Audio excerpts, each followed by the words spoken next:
Cool, cool, cool. Hello. How is everybody doing? There's nobody here yet. That's okay. That's to be expected. So, today we're going to be going over the news. Whoa. I want to get back into the habit of doing this. There's kind of a lot happening right now and a lot of nothing happening right now. So it's not always good to focus on every headline every day because that's intentionally designed to burn you out on a lot of nonsense. But let's focus on some big things. There is the war in Iran, which is still ongoing.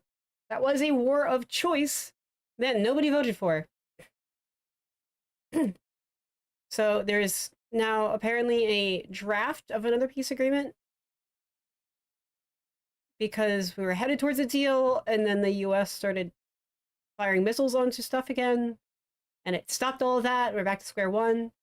Let's see. This is maybe more of a ceasefire territory to keep things going. There's no clear full-blown end in sight, though.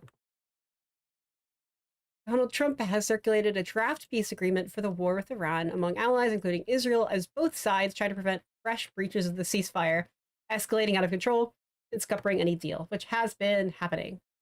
In an attempt to speed up the negotiations, Pakistan's foreign minister, Mohammad Ishaq Dar, will fly to Washington on Friday to meet his U.S. counterpart, Marco Rubio. Interesting choice, okay? Because we're seeing the trend again where the market is open on weekdays during business hours. So typically, good news, don't worry about it. Peace is coming, happens on a Monday. And actually, I meant to have Endless War, happens on Friday. So this happening on a Friday is maybe a bad sign for peace, and things can get out of control, but that's okay because they have until Monday morning to pretend things are okay again. Tehran targeted a U.S. airbase in Kuwait on Thursday afternoon after Washington struck what it described as an Iranian drone operation near the Strait of Hormuz, highlighting the fragile situation as both sets of negotiators refused to cede ground on final points of disagreement. Trump's Wednesday cabinet had been expected to discuss the deal, but Axios reported the U.S. president as saying he needed a few more days to think about it. Lovely. The draft Trump has shared is not vastly different to the one that has been circulating across the Middle East for days, under which the Strait of Hormuz would be open to commercial shipping. The U.S. blockade of Iranian ports would be lifted, and Iran would be given access to as much as $12 billion in frozen assets. The aim would be for commercial shipping in the Strait to return to pre-war levels within 30 days, and for negotiations envisaged to last as long as 60 days to commence on the future of Iran's nuclear program. Interestingly, Donald Trump did say he does not care about the effect on the midterms, which is kind of a way to preemptively lay the groundwork for this might be a really long thing and not have a solution in time for that. And, have some negative effect there that he does not care, which interesting choice. So I'm not super optimistic this has an end to anything. And the other thing as well is that really the best case scenario at this point is a worse version of the deal Obama got, which would be an ultimate humiliation and shame, and is another reason for Donald Trump on a personal and petty level, just for fear of the marketing to, and the news headlines to avoid it.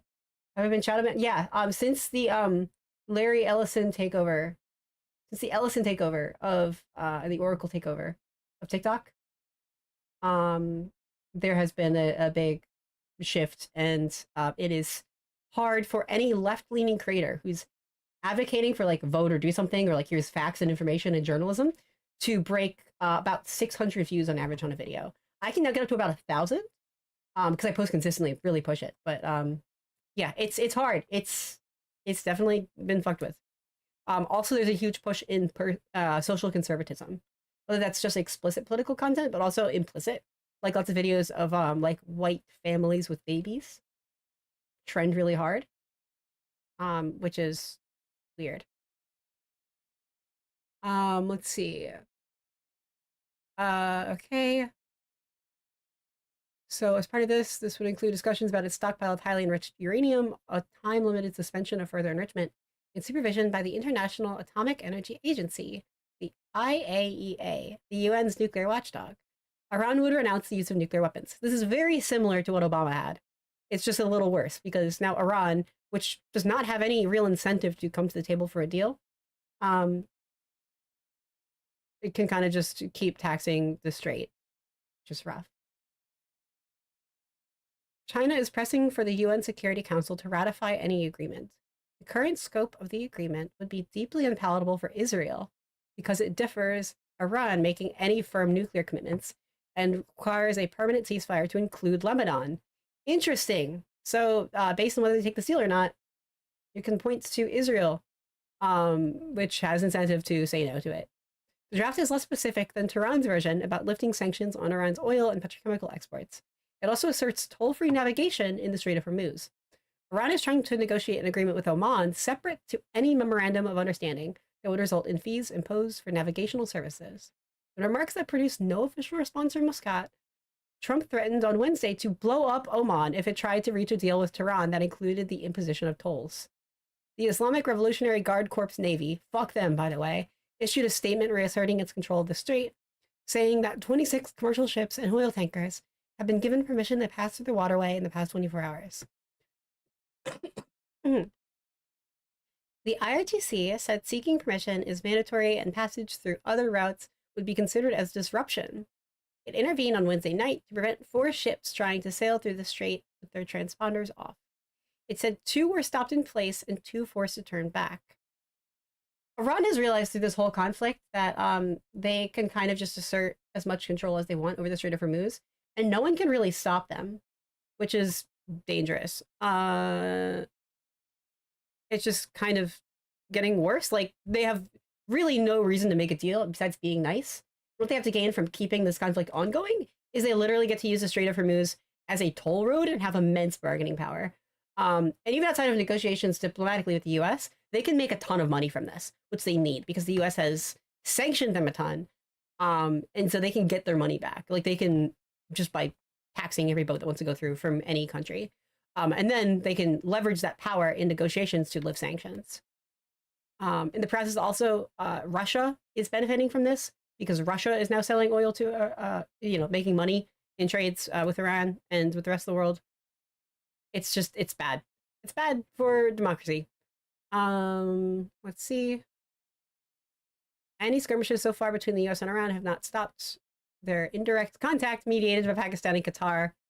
But if oil tanker operators step up their efforts to pass through the strait without Iranian permission, the fragile ceasefire agreed on 8th of April could collapse. There's not really a good way to describe this weird, like, neither the US or Iran really can commit to a ceasefire. It's pathetic. It's not really being upheld by either side. Despite all these other third parties trying to step in and negotiate for them, it's just not working because the US is too gung-ho and embarrassed and wants to bomb everything. And Iran is making money this entire time and growing in power and successfully rebuilding an anti-American government that was on the cusp of collapse before all this started. Oil prices climbed 2% on Thursday morning, but remained below $100 a barrel. In Moscow, Iran's deputy foreign minister, Ali Bagheri, reiterated the demand that frozen assets be released into Iranian bank accounts with no conditions attached. Washington has countered by imposing sanctions on Iran's nascent Persian Gulf Strait Authority set up to manage the passage of vessels through the waterway. Tehran has been trying to gain Oman's agreement to coordinate. The U.S. Treasury Secretary, Scott Bessent, threatened on Thursday to target Oman if it helped impose a toll system in the strait, warning of sanctions against any countries involved. So based on what we're reading so far, like, genuinely, it does not sound like we're that close to a deal at all, because every side has very clear give me everything demands, and there's not really any, like, path towards agreement. Like, there just isn't here, because why would Iran give up anything? So it's just, like, throwing these wish lists back and forth. As tensions grow inside Iran about the wisdom of negotiating with Trump, the country's supreme leader, Mujtaba Khamenei, told officials not to turn differences into divisions and to make sure the parliament, which is currently closed, dealt with the public's economic concerns. Khamenei said that the US and Israel were seeking to bring the country to its knees. The enemy's blind plan is to create division and destruction in order to compensate for its military defeats, he said. And that's the thing. This is a huge US military defeat. And the only way Trump would seriously want to end this is on terms that look like a win, which are very unlikely to happen at this point. The best case scenario is a shittier version of Obama's already questionable deal with Iran. It's not good. Meanwhile, the committee is using this to not only profit, right, with this country, but to unite his country against a common enemy, being America. So, like, Iran is getting unified, strengthened, enriched, and radicalized. Senior diplomats in Oman were reportedly shocked and furious at Trump's threat on Wednesday. Oman, seen as a Western ally with a commitment to mediation in the Middle East, has been in talks with Iran over the future of the strait. Great, so another ally has been alienated and pushed to radical Middle Eastern foreign powers, but does not favor an agreement that results in tolls or heavy-handed Iranian interference in free navigation. Omani newspapers did not report Trump's threat. In a sign of continuing repression inside Iran, Amnesty International reported that the authorities had arrested more than 6,000 people since the US and Israel launched their offensive on 28th February, including protesters, journalists, lawyers, human rights defenders, dissidents, and members of ethnic and religious minorities. Very clear and important to consider. Fuck Iran. Its government is bad. All Trump has done is strengthen Iran's government. They are actively committing human rights abuses. Any criticism of the US in this is not an endorsement of Iran. All of this has really just strengthened Iran significantly. Like, there's a reason, like, there's a bipartisan opposition to this war. Thank you for the heart. Let's see. Okay. That's all on that. Otherwise, if we actually care about, like, lawfare, I don't know, sure. First article. We'll see if this works. If you actually care about corrupt lawfare, weaponizing the government against people out of petty, spiteful, political, and personal reasons, look no further than E. Jean Carroll, who sued and won against Donald Trump for raping and defaming her. And now the Justice Department is opening a criminal probe to try and prosecute her. This is petty and actually dangerous.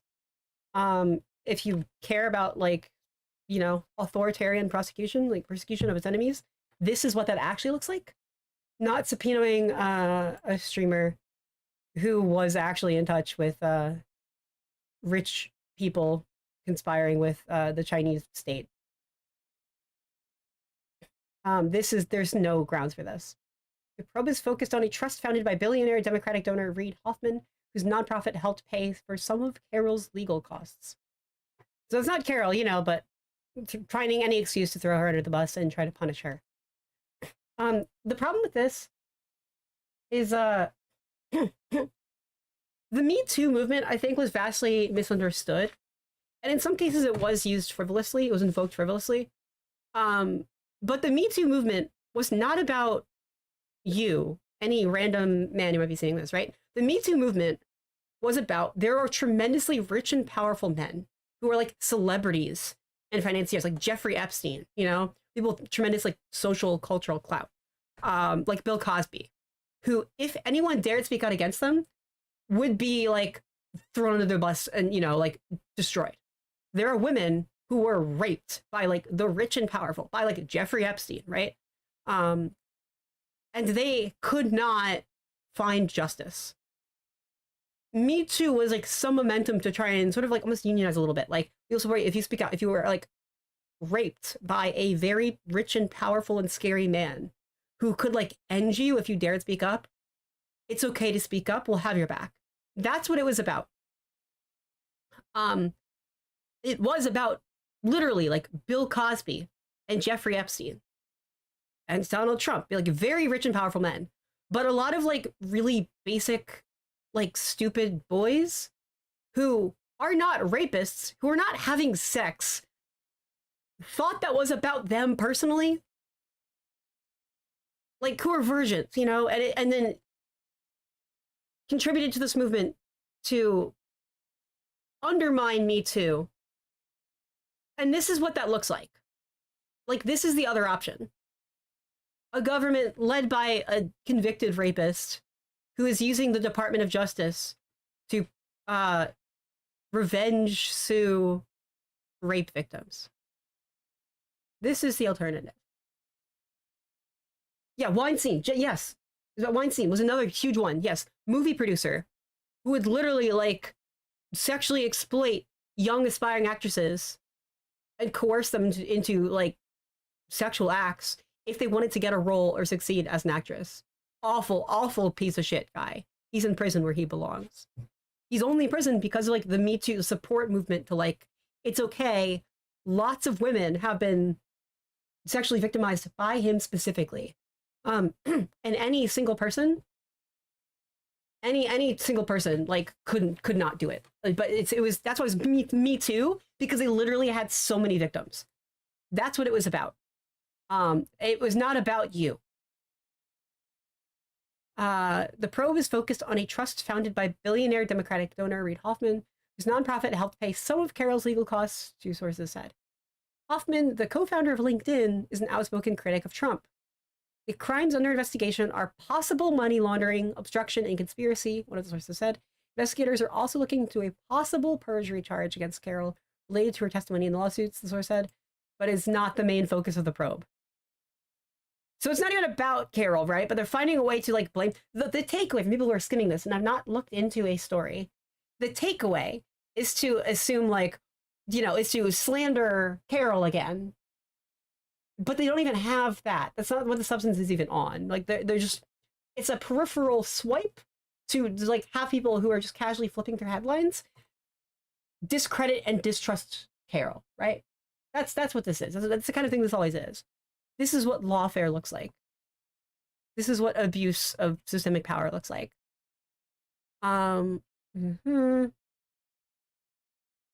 Carol, a former magazine writer, accused Trump of sexually assaulting her in a New York department store in the mid-1990s. She was awarded $5 million in damages in 2023 by a jury that found Trump liable for sexually abusing her. The following year, Carol won an $83 million civil judgment in a defamation case because he was defaming her. Trump has repeatedly denied any wrongdoing and said he didn't even know Carol. That is not true. The president is seeking Supreme Court intervention in both cases. The White House referred questions about the probe to the DOJ. CNN first reported an investigation into Carol. The investigation in its early stages is being run out of the U.S. Attorney's Office for the Northern District of Illinois, according to another source familiar with the matter.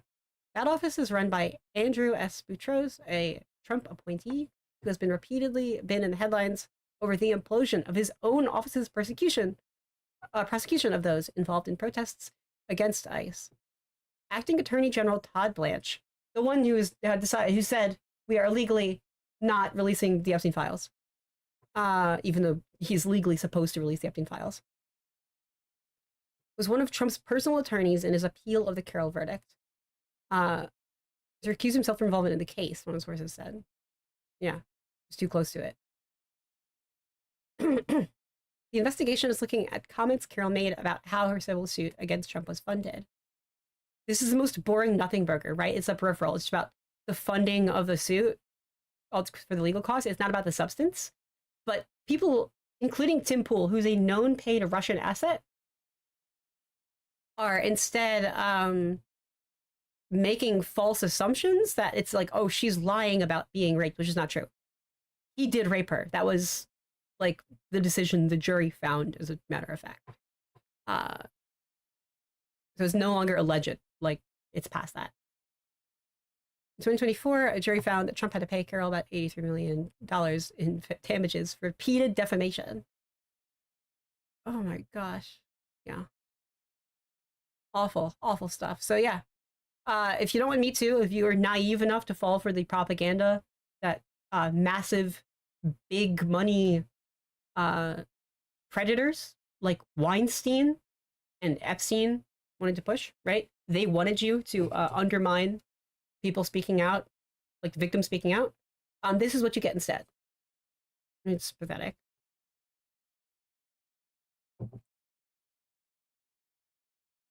There's not really any other big stories. Let's see.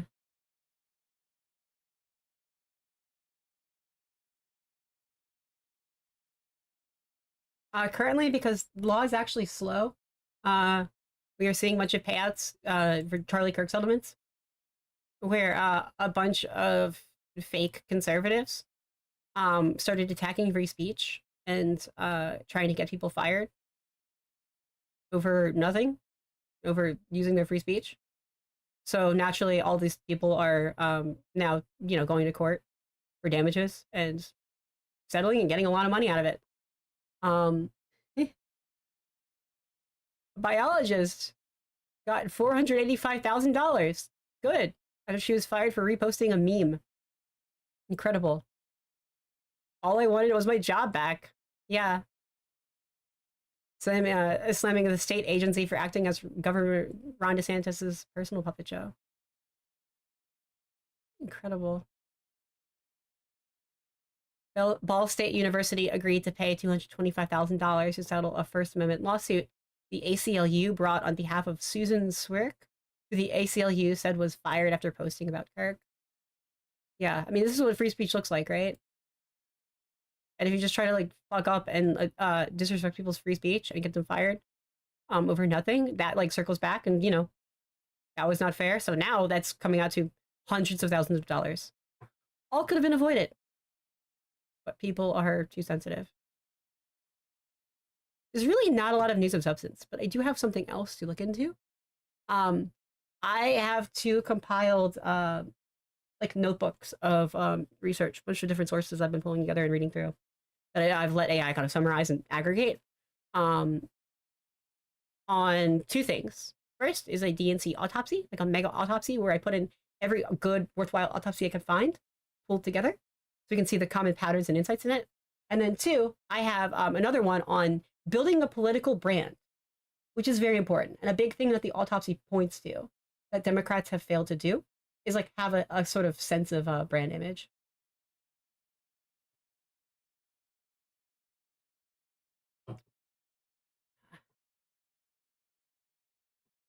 So those are the two kinds of angles we have here to look at.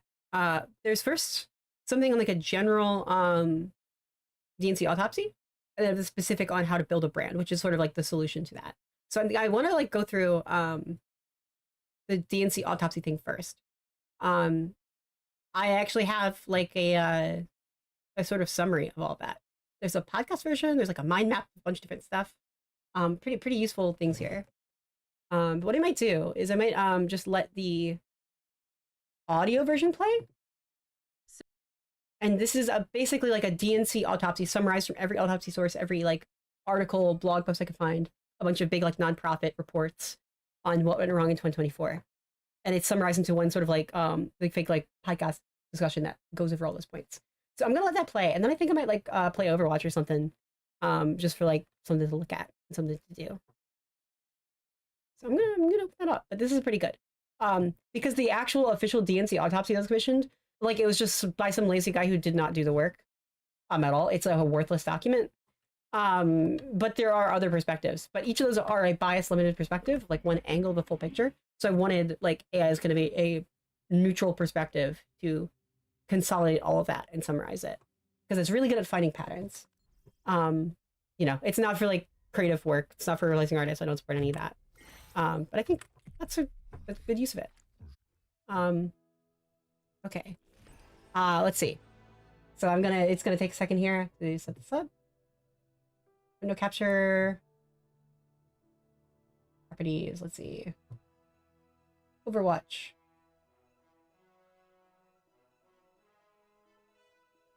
Cool. Got Overwatch. Now I'm gonna play this. Let me know how the volume sounds relative. So in the aftermath of the 2024 election, the TV pundits basically sold this really simple, really loud story. Oh yeah, the massive conservative wave. Right, exactly. A massive, unstoppable wave sweeping the nation. But, what if the raw data reveals that the most powerful election-deciding voting bloc wasn't the right wing at all? Yeah, the real story is quite different. It was actually the 6.8 million people who just, decided to stay on the couch. So, welcome to the deep dive. Today, we're cutting through all that noisy, superficial TV punditry to discover what actually happened under the hood of the 2024 U.S. presidential election. And we have an incredibly revealing stack of post-mortem reports to unpack today for you. Sure. I mean, it's a rare look past the spin and straight into the actual mechanics of modern political strategy. Yeah, we're pulling from a really diverse array of sources. We've got deep structural data analysis from Catalyst. We are looking at strategic memos from groups like Way to Win and Roots Action. Right, and there's that overarching analysis from the New Republic, too. Yeah, yes. And perhaps most interestingly, a really highly candid insider account from Rob Flaherty, who he served as the digital director for the Harris campaign. Which is huge. Yeah. That combination of raw numbers and frontline campaign perspective, it gives us a much clearer picture of the disconnect between what campaigns think they are doing Right. and what voters are actually experiencing on the ground. Exactly. But okay, before we jump into those numbers, I just need to state something very explicitly for you, the listener. The sources we're unpacking today, they contain highly politically charged analysis. Very much so. Yeah, they represent distinct viewpoints, including, deep critiques from both left-wing and right-wing elements of the political spectrum. So I want to make it crystal clear that we are not taking sides here. No, not at all. We are not endorsing any of the specific viewpoints or political positions contained in this original material. Our one and only goal is to impartially convey the ideas, the data, and the strategies that these sources discuss, just so you can understand the mechanics of the outcome. Yeah, we're basically... And that's the thing with this. I purposely picked a variety of perspectives. Some are by different nonprofit orgs who have big, massive reports and their autopsies. Some are individual perspectives. There's one article by Z Runs Campaigns, who's a political operative who's not involved at DNC or federal level, but was has an eye for holding campaigns to a high standard and is very online and in touch with the youth vote. Rob Flaherty was in charge of digital media ads for the Harris campaign, so was in it and had some issues. Right, it's an insider establishment perspective. And some of those other nonprofit type orgs, some are more moderate and say, hey, we should do more centristy stuff. Some are very far left, and some are kind of in the middle. So it creates this full range, and I wanted to get every angle on the 2024 election. And we'll see some very common and interesting perspectives that are not what you typically hear from a single pundit. basically acting purely as translators for the data and the internal strategic memos, Right. Not as advocates for any particular side. Right. So to really understand this election outcome, we have to just completely move past the neat media narratives about demographics shifting, like 2 points left or 3 points right. Yeah, you have to start with the raw structural math of the electorate. Exactly. Let's look at the data from Catalyst, because the popular narrative right after the election was this idea of an overwhelming historic Trump surge. Right, but the raw numbers from Catalyst point to a completely different mechanical reality. Yeah. I mean, the underlying math is truly fascinating here. So what did they find? Well, national turnout remained historically high. It was sitting at about 64% of the voter-eligible population. And, it is true that Donald Trump added votes to his 2020 total. Okay, how many did he add? He added roughly 2.8 million votes. Okay, which, that is a significant bump, but 2.8 million new votes across the entire country, that doesn't really look like a generational tsunami that fundamentally rewrites the political map. It doesn't. And that brings us to the actual earthquake in the data. The defining metric of the 2024 election is that Kamala Harris underperformed Joe Biden's 2020 numbers by a staggering 6.8 million votes. Whoa, okay, wait, I need to stop you there. Because the media has spent a decade obsessing over this mythical diner patron who carefully weighs their options, votes Democrat one year, and then formally switches their allegiance to the Republicans the next. Oh, the classic swing voter narrative, yeah. Right. Are you saying that person doesn't actually exist, or just that they don't matter nearly as much as someone who simply forgets to vote? Well, that is the crucial paradigm shift these reports are arguing for. The pundit class builds their entire worldview around that swing voter. Right. But the data shows that the far more impactful demographic is what strategists call the irregular or rotating voter. Rotating voter, okay. Yeah. These are citizens who simply do not vote in every cycle. They rotate in and out of the electorate based on the immediate stakes they feel in their own lives. Okay, let's unpack this rotating voter concept a bit. what actually causes them to rotate in or out? Because 6.8 million people disappearing, that's a massive structural failure. Well, think about 2020. We had a high salience, high anxiety pandemic election. People felt a direct existential threat to their immediate physical and economic safety. Right, everyone was panicked. Exactly. So irregular voters rotated in, and they overwhelmingly turned out for Joe Biden. But in 2024, facing different circumstances and a completely different message, they rotated back out. So they just didn't show up. They looked at the options and either stayed home entirely, voted third party, or voted down ballot but left the top of the ticket blank. Oh, wow. So where did we see the biggest drops? The result was massive drops in key demographics. Youth voter support dropped by 6 points. 6 points? Latino support dropped by 9 points. And men walked away in such large numbers that the partisan gender gap widened to a historic 13 points. Man. So the Democrats didn't just lose voters to the Republicans, they lost them to apathy. Precisely. It sounds like the campaign was managing a leaky bucket. Like they were so focused on the top, trying to catch a few new drops of water by targeting mythical moderate Republican swing voters, that they completely ignored the massive hole at the bottom of the bucket where their own core coalition was just draining out onto the floor. Yeah, the reports strongly support that leaky bucket analogy. The campaign bled out from the bottom. They essentially traded reliable working-class base voters for theoretical suburban swing voters, and the math simply didn't add up. Okay, but if that coalition was draining out of the bottom of the bucket, the natural question we have to ask is why?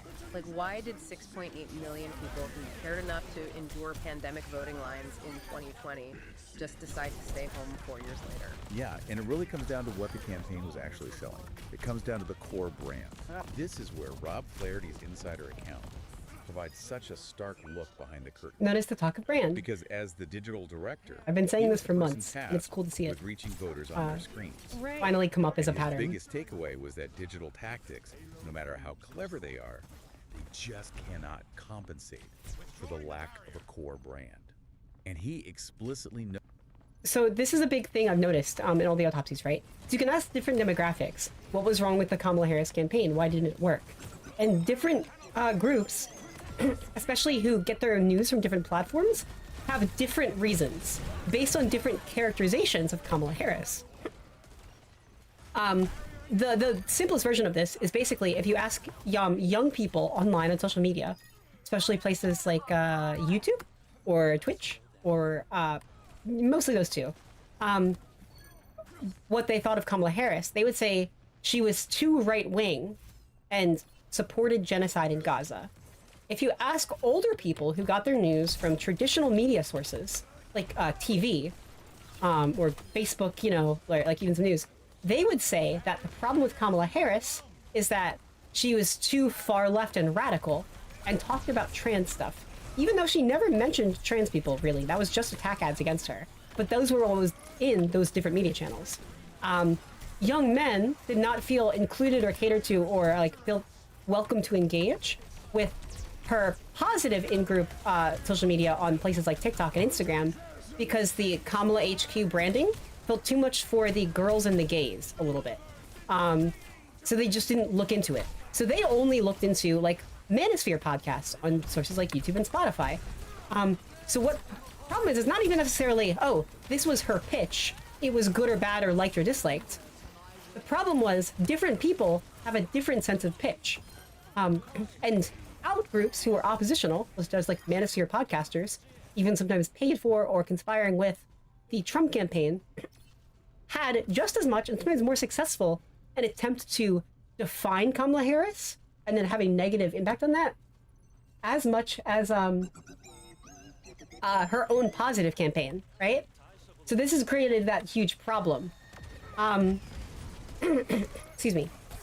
Where it wasn't even necessarily like, did people like her or not like her? It's who she was a question answered by fundamentally different like worlds. It's almost like a multiverse. Like you've seen this show like Invincible, like all the different versions of Mark, right? That's really kind of the core underlying problem here. There are different Kamala Harrises that people like or dislike for different reasons, and those groups are not talking to each other. And those misconceptions created this false trap where like you could poll people and they'd say, wow, we like her or we don't like her. But you're talking different people who were talking about basically a different person that never coalesced. This was the big problem. It was this cockiness, and this comes from systemically the top down, right, inside out, where the Kamala Harris campaign itself had different silos of operations, like the people making TV ads, the people running social media accounts, even different platform social media accounts, were different teams coming up with their own message and performing differently. So they were catering to different people in different ways about different things and painting different pictures. So there's two problems here. One is, can we create a successful brand?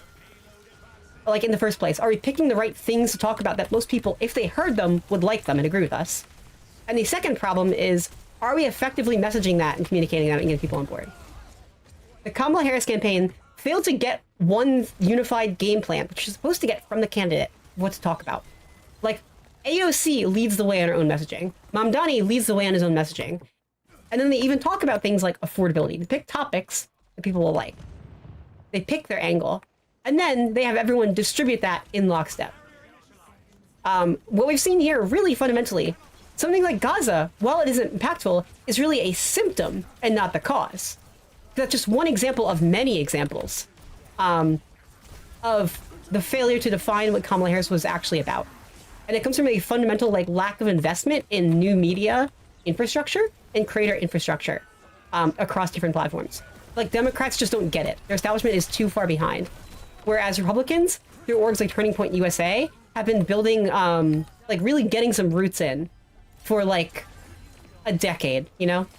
Since Gamergate, have really formalized and built that into their core. These are the kinds of patterns and themes we start to see. So every single issue you hear people talk about and argue about, want to make their pet cause and reason for why she lost, is really just symptomatic of this core thing. The fact that everyone has their own angle and issues and perspective, and these are different worlds. It's a matter of communication siloing. And yeah, time also helps define that a lot. So these are the kind of big, weird, systemic things to look into. It's not flashy, it's boring, it's very technical, but it starts to make a lot more sense. Now, let's keep this going. Noted that the Harris campaign fundamentally lacked one. You know, he used a phrase that jumped right off the page for me. Sorry, he the audio should called be the much clearer now. campaign an octopus in a boxing ring.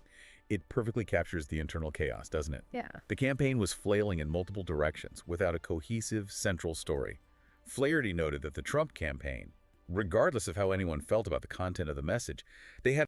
So I did not catch that debate about should Ken Martin step down or not. But this is my own basically super autopsy, because I found all the good autopsies, including Z's, and I put them together. So this is analyzing that. So it's way different than anything the DNC would put out, right? We can harp on the how bad that autopsy was. I've clowned on it a lot, but I feel like it's more effective to talk about what are the actual things we can learn from.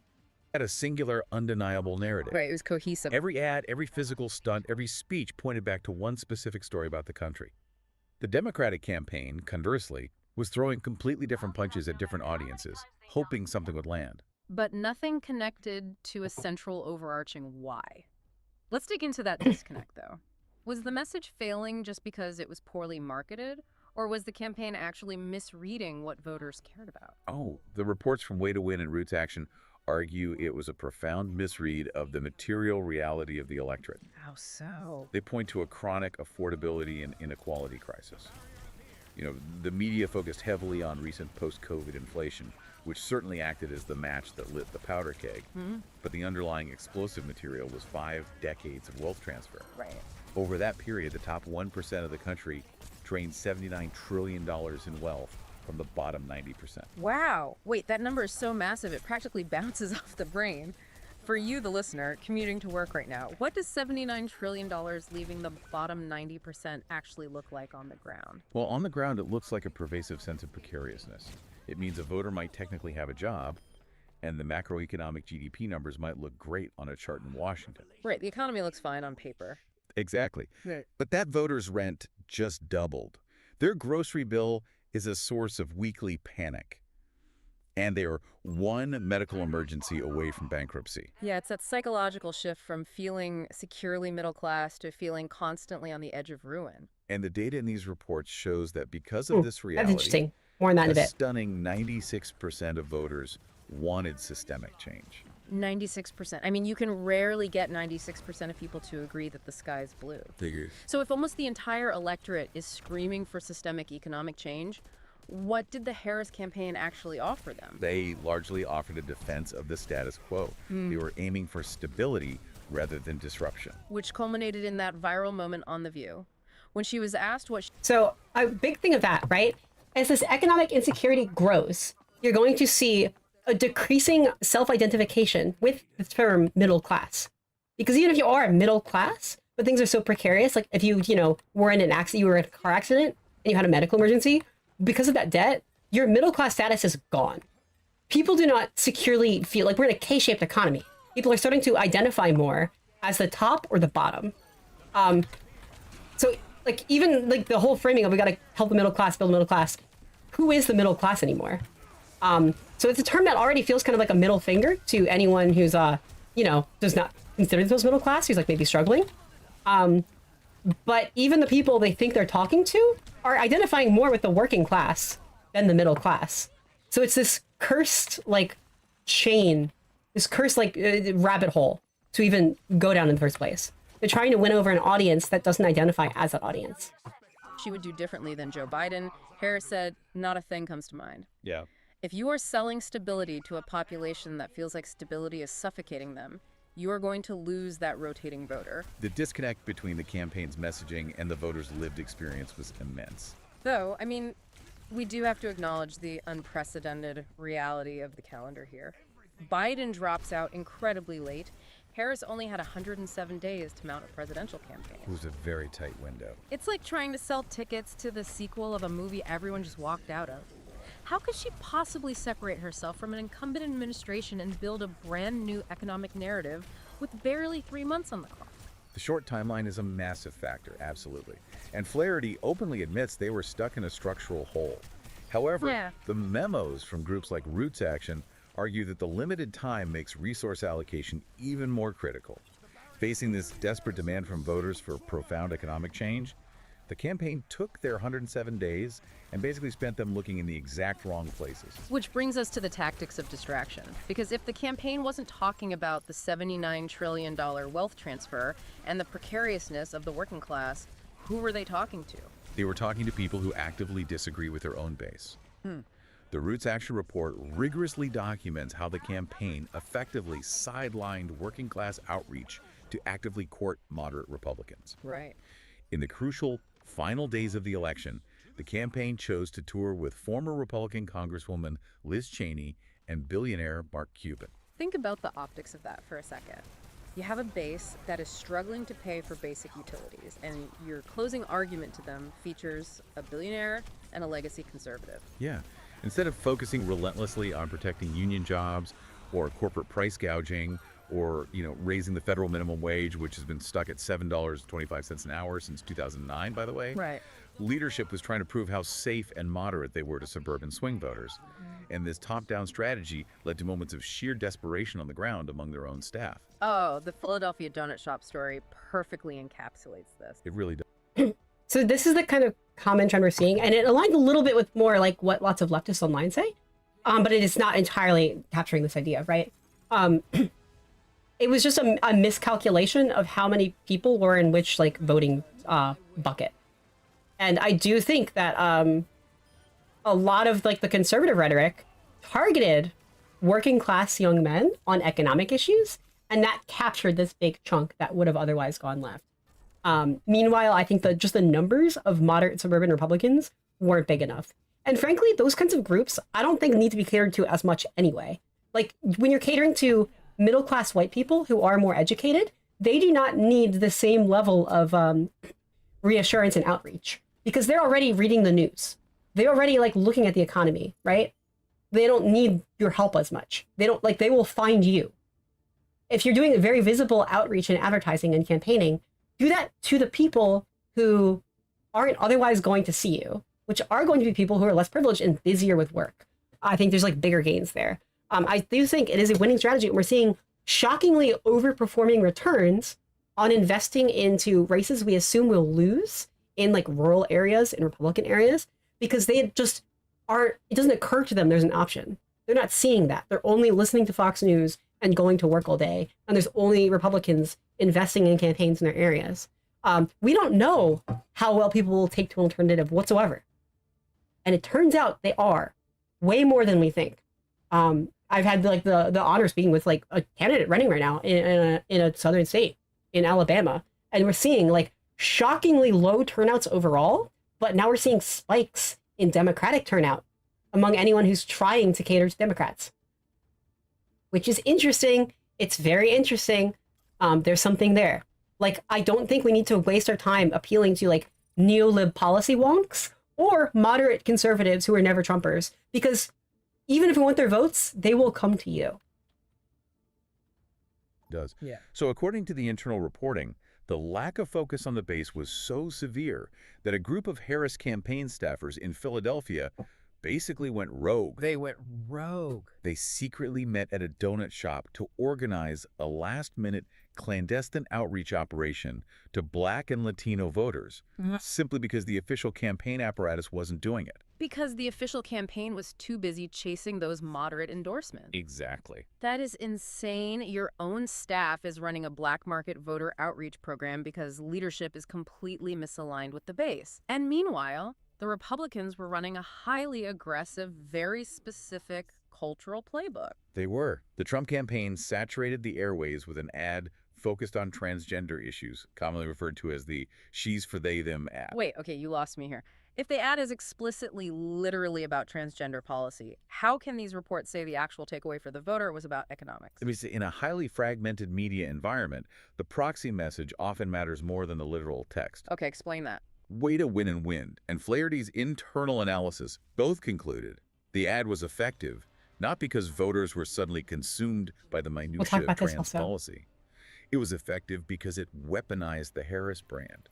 The implied storyline of that ad was she cares about niche, liberal social issues, and she does not care about your very real economic pain. Oh, wow. So it reinforced the exact out-of-touch narrative the Republicans were building. Yes, and the Democrats tried to just ignore it or awkwardly pivot, which completely failed to counter the underlying accusation. But wait, Okay, so here's the interesting thing about that. Kamala Harris didn't talk about trans issues. But in the absence of defining a brand, and this is Democrats' big problem, right? Too polite and scared to be imperfect or alienate anyone or piss anyone off, that we don't say things and shut up. And in that absence, especially in the social media age where everyone has a voice, those blanks will be filled in for you. So other people defined Kamala Harris in her absence, in her stead, as being obsessed with trans people, even though the Republicans are the ones obsessed with trans people. You have to take a stance on these things either way and own that. If that's being pro-trans, be pro-trans. Just say, yeah, we care about affordability for all, and that includes trans people. And we're going to stay out of people's medical business and let them deal with that with the doctor. We're not going to restrict that or get in the way of that, right? You got to own that stance on reasonable grounds. There's a clip of you being reasonable on it. Otherwise, people will say whatever they want. It's the brand issue is affecting this. And then in that absence, they're able to weaponize that and leverage that into making the economic arguments that the left should be making, because the left actually gives a shit. It was brutal. It was brutal. But it was not about trans stuff. And any Democrat politician or any stupid-ass, moderate, old, irrelevant think tank group that thinks like, oh, we need to abandon trans people is fucking stupid, because that would be offering a policy change to cater to people who've never looked at policy once in their life and don't plan on starting to anytime soon. So trans people get hurt as a cost paid for nothing to people who are not listening either way anyway. When the real argument to focus on was like, hey, you need to focus on economic stuff. Like being, weird transphobic stuff is just what they fill in the blank to make fun of you and like fill in an answer where there's no answer. The point is, if you have an answer, it doesn't matter. Like, just have an answer. Have a core brand and identity. Fill in that blank. Don't leave a blank open. It doesn't matter the wedge issue. They'll pick any and all wedge issues to fill that in as long as there's a blank. How you protect against that is not by selling out trans people. It's by defining yourself clearly.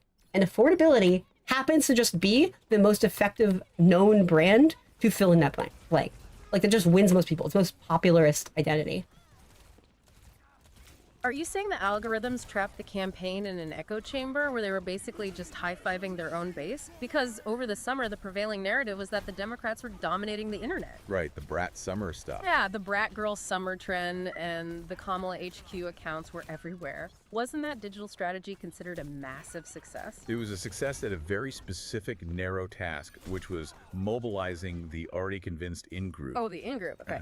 Flaherty acknowledges that Kamala HQ brilliantly capitalized on internet culture to inject energy into the base right after Biden dropped out.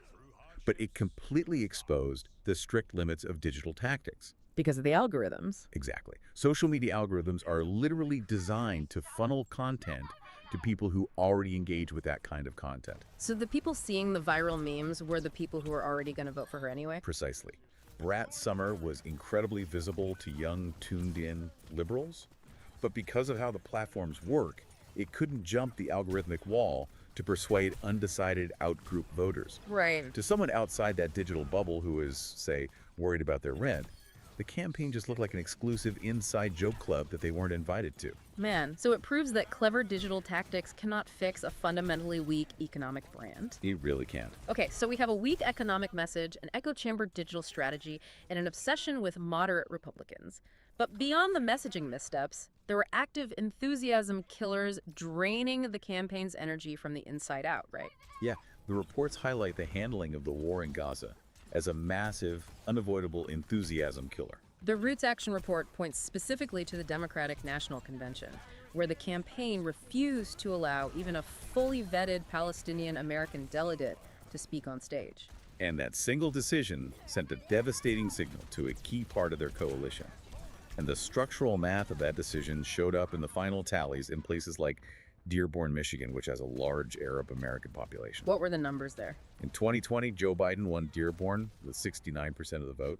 In 2024, Kamala Harris pulled only 40%. Wow. It was a It was bloodbath. a catastrophic collapse of support in a swing state she absolutely had to win. And reading Flaherty's count, it becomes clear that it wasn't just the physical voters in Michigan who walked away, right? The Gaza policy basically paralyzed the campaign's entire digital and activist ecosystem. Yeah, Flaherty was remarkably blunt about this dynamic. Yeah. He described the administration's policy on Gaza as a giant rotting fish around our necks. The rotting fish. Yeah. The modern campaign relied heavily on decentralized social media influencers to spread their message organically.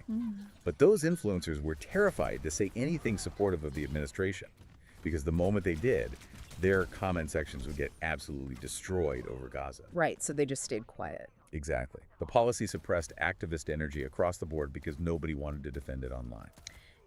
And that's a really big part of this too, right? And it's why any boomer or like even Gen X led attempt to define what were the big issues that's why the campaign are not going to capture it. And a lot of like fellow creators who I think I would identify politically more these days, you know, like a bit more like liberal, like maybe a bit more moderate, will be like, see, Gaza was not a big deal to anybody. Even if they find like really good polling, like it was not a lot of people's top issue, which is true. They are wrongly underestimating the impact Gaza had. Because the people who did care about Gaza are very vocal and loud. They have all of the youth enthusiasm, a lot of the social clout, and had a chilling takeover effect on social media, which silenced a lot of conversation that otherwise we would have had. So if you cared about any other issue, right? If you cared about racial equality, you did not get to have conversations on racial equality, which would raise enthusiasm and spread support on the basis of racial equality. Because, oops, if you brought up Kamala Harris, now we only get to talk about Gaza. So this allowed like a lot of white college kids to kind of hold hostage and stop all other conversations on all other issues. It had this domino effect. And to be fair, like, you know, the stance on Gaza fucking sucked, right? Free Palestine. Could do better on that. Kamala Harris, by the way, supports a two-state solution. Fucking hates Netanyahu. And it was very clear the plan was to let Biden suck it up just to get all the hostages released on both sides and have a ceasefire so there was safety and could stop the active harm. So then Kamala Harris could come in and be the bad cop and be really tough and then fight for Palestinian statehood.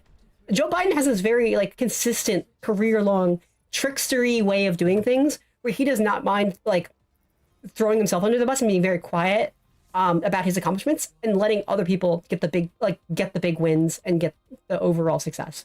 Very consistently. That's like his brand. Joe Biden is a fucking troll.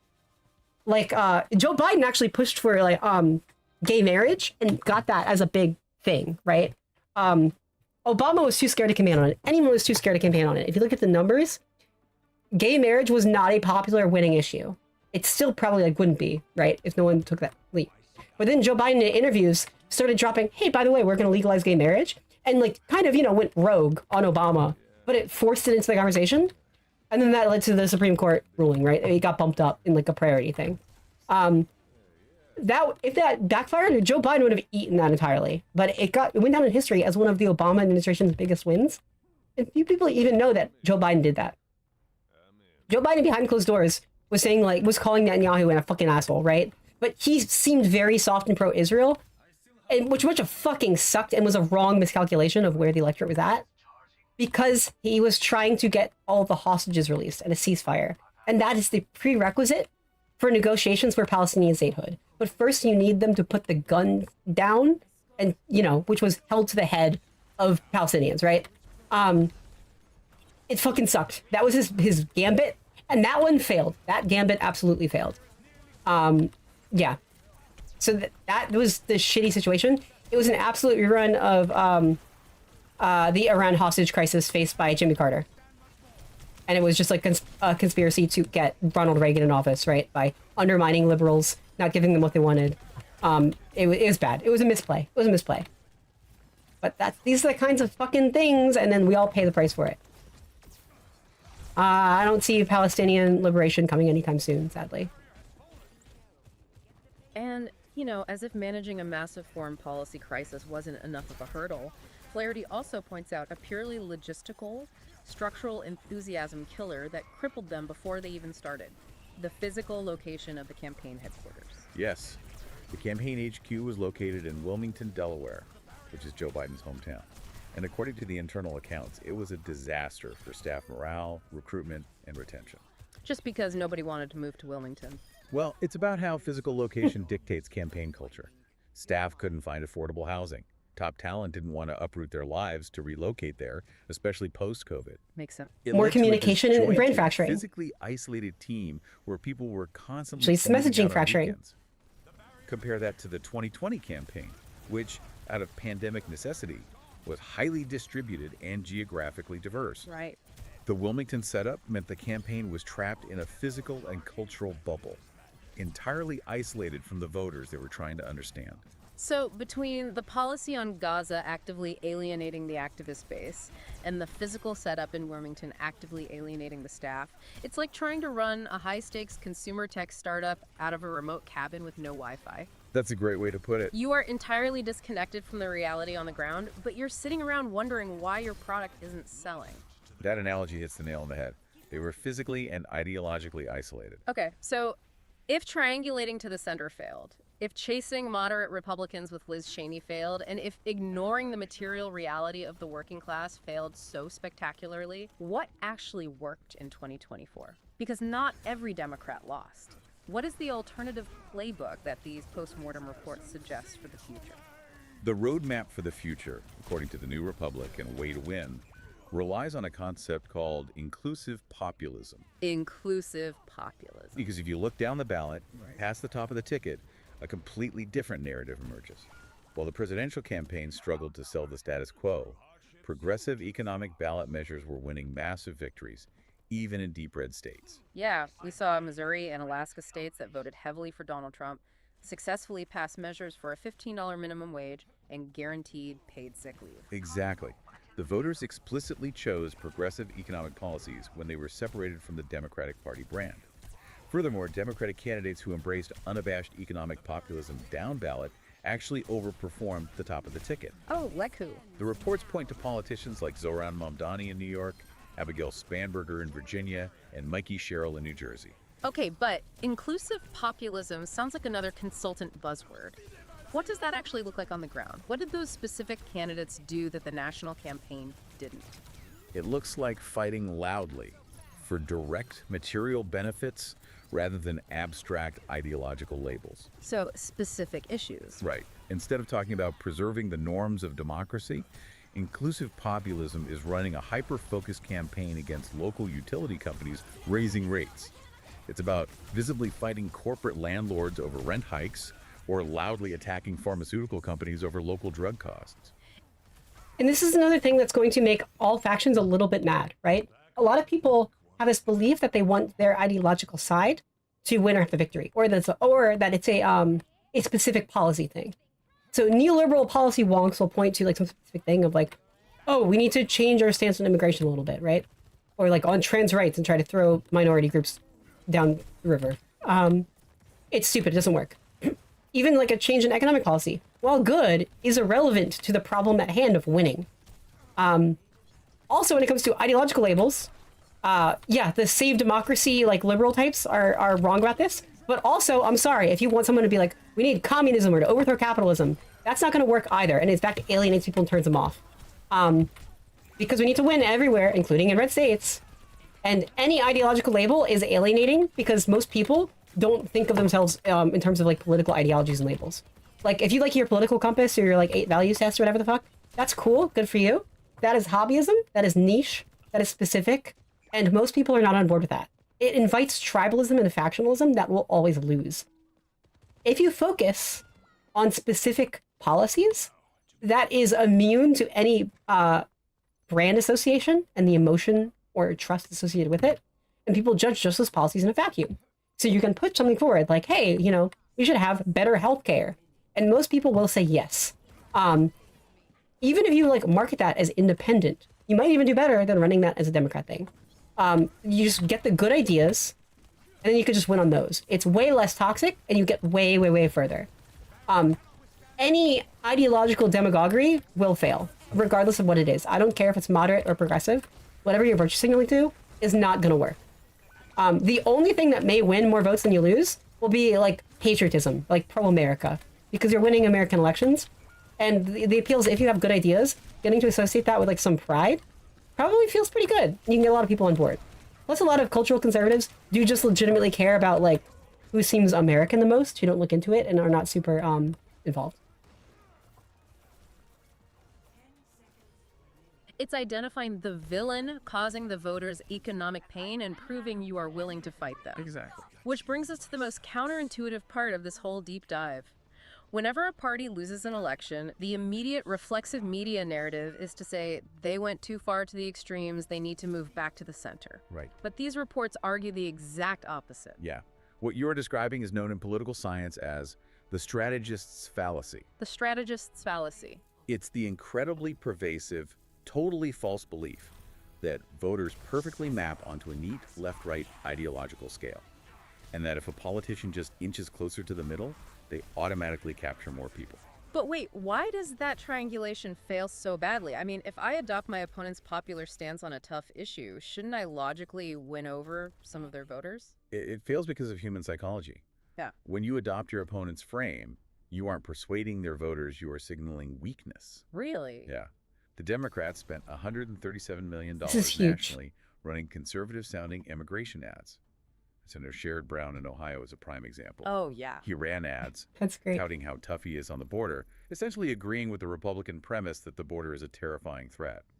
And he still lost. Because by running that ad, he essentially told the conservative voter that they were right to be terrified all along. Exactly the opposite of what he intended. If you validate the opponent's framing, the voter will simply vote for the opponent because they are the authentic author of that frame. You just look like a follower. Yes. Voters don't respond to They're ideological simple. positioning. It's so important. They respond to strength, authenticity, and clear contrasts.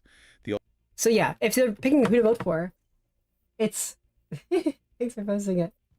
Yeah, no problem. So yeah, if you're wondering like who to vote for, right? People will choose who came up with the idea first because they seem like the leader on it. If it looks like you're copying someone else's stance, even if they agree with it, that's not like, oh, we got rid of the deal breaker, now you should vote for me. It's actually affirms them because it gives them like a confirmation bias of that idea. And so they will just double down on the decision they already made harder.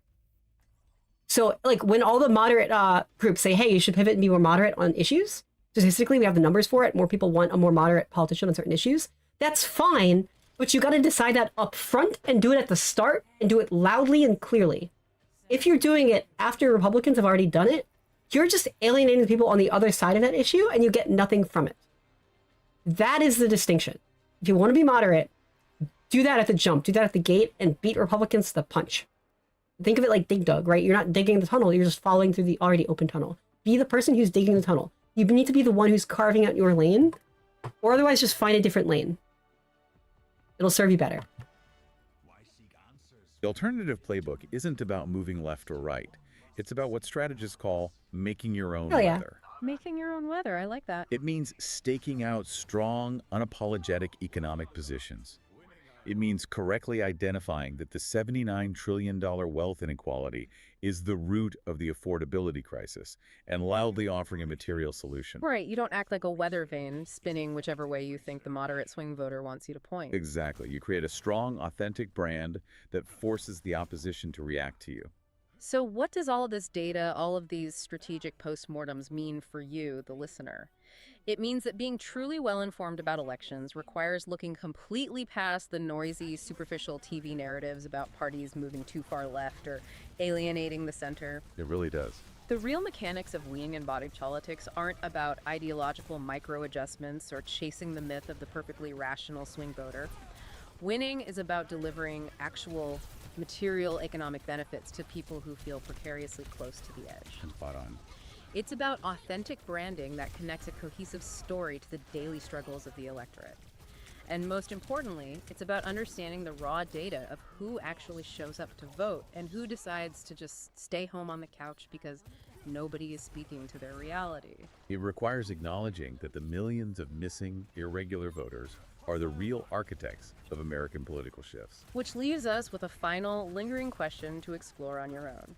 If billions of dollars were spent by the smartest political experts and data scientists in 2024, only for them to completely misread the electorate by chasing the ghost of the moderate swing voter, how much of our daily news cycle right now is being driven by assumptions that are fundamentally obsolete? It's a great question.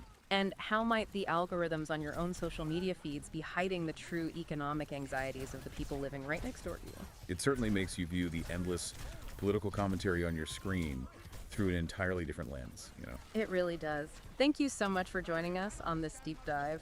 Keep questioning the narrative, and we will catch you next time.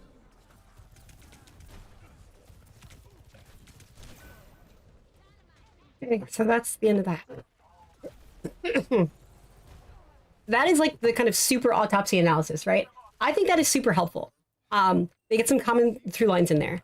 It's mainly about like, there's economic insecurity, right? The actual problem is what the direction needs to be. Focusing on economic insecurity, which affects most people. Chasing the middle class, moderate, conservative Republicans. There's just not enough of them math-wise.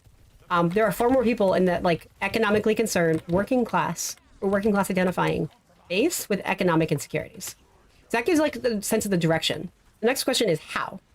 And this comes down to brand toxicity, which is why like the Democrat approval rating is so low. It's like, what, 30% or less? The DNC has so little money because people aren't donating to the DNC. No one trusts the DNC, but they will still trust individual candidates. They will still trust progressive policies.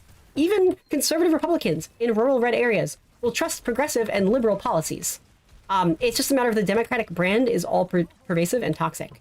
Then we get into the marketing and information idea exposure, where you have massive communication breakdowns in the campaign from its physical structure into the breakup and siloing of digital ads versus traditional media ads, punching at different audiences with different messages in different ways that fail to coalesce into any growing unifying movement. So the question is, how can we build a unified infrastructure? For this, I have a few solutions. One, do not break up and silo TV ads from digital media ads. You can have experts for each platform, but you need to get on the same page about what you're doing, and the candidate needs to be at the head of that. You need one message distributed across all channels, and you need experts in distributing that message for each channel. You need organic and authenticity, and you need to let the candidate define that message and do it first. Though they can and should really follow that popularist economic messaging. That's not to say populist. You can have more informed policy verified by economists, even if it's less flashy and sexy, right? Because it's not about the substance, it's about the style, it's about the packaging. That's what's getting through. So that's not to say, because moderates, will like fuss over this. Oh, well, we can't just have lazy populist answers. No, you don't need populist answers, but you need populist like messaging and packaging. Put it on the tin, on the lid. So yeah, these are the kinds of big things. So then how do we create that infrastructure? Besides just unifying those channels under one roof, you also need to make sure you have ways to spread your messaging successfully. If you are a liberal politician running, your options for your message are traditional media ads, which you can control, but reach a shrinking demographic over time. You have digital media, where you need to worry because it's only going to show your content to people who agree with you. So you need to make sure your message is one that most people agree with, so your niche is big enough to work. When it comes to discoverability, you need to play into more organic, authentic, long-form, brought-to-you podcast-type content, where, people will follow to see what their one host talks about, and then each week, each episode will be exposed without seeking it out to different other creators, people, and you just want to be the podcast guest, right? And then you need to create the platforms, whether it's news pundit coverage talking about you, or podcast interviewers talking with you, that are friendly and allow you to assert your own definition. The problem is if your only options are owned by the far right, which will try to get you into agreeing on like problematic topics and takes outside of your own brand, which the left will hate you for and feel betrayed by you for, right? Which is the problem that Kevin Newsom ran into. Or they withhold the right to interview you to maintain their bubble and wall, which is the problem Kamala Harris ran into by being refused a Joe Rogan interview. Or your options are the far left, which will turn everything into the extremist takes on something like Israel-Palestine and not let you define your own brand. Even if you agree with them on that issue, they won't let you talk about your other issues or make your own points. I've even seen like far left podcasts destroy far left candidates this way, because it's hard to pass those purity tests, and it can be sartorial. There is no friendly space for liberals to go into. You need to create an authentic creator infrastructure. That's not to say pay creators for paid scripted ad reads. That is inauthentic. Creators don't want to do it because it destroys their credibility long term with their audience. People don't trust your message because it's paid and bought and paid for, right? So they can't even trust it from their own messengers, their own preferred messengers, because it's not real. So the judgment is just shot. Instead, pay for things like travel, lodging, gear, and equipment. And really, we should be investing long term, not in paying creators to say certain things, but to just have nice sets and podcasts and spaces that you can go on to. Like, pay for the new sets, pay for the podcast sets, just for those creators to keep and talk about whatever they want all the time and build up that long-term constant content for them. And you need them to not be paid, because even when you are not in step with your intended audience and you might need to change on an issue like Gaza, you need to know you have places that will give you honest feedback and talk to you in a two-way conversation. And that way you can know, right? They can even pull their chat live during the stream. Like, oh, fuck, I might be wrong in this issue and need to pivot. There's not a lot of that. And we need a lot more of that, because that keeps the establishment in touch with the electorate in a way that the left does not have. And also, when you have the your creators authentically coming up with their own messaging and what they want to talk about, you can find the issues of most salience. You can find the messaging that people agree with the most.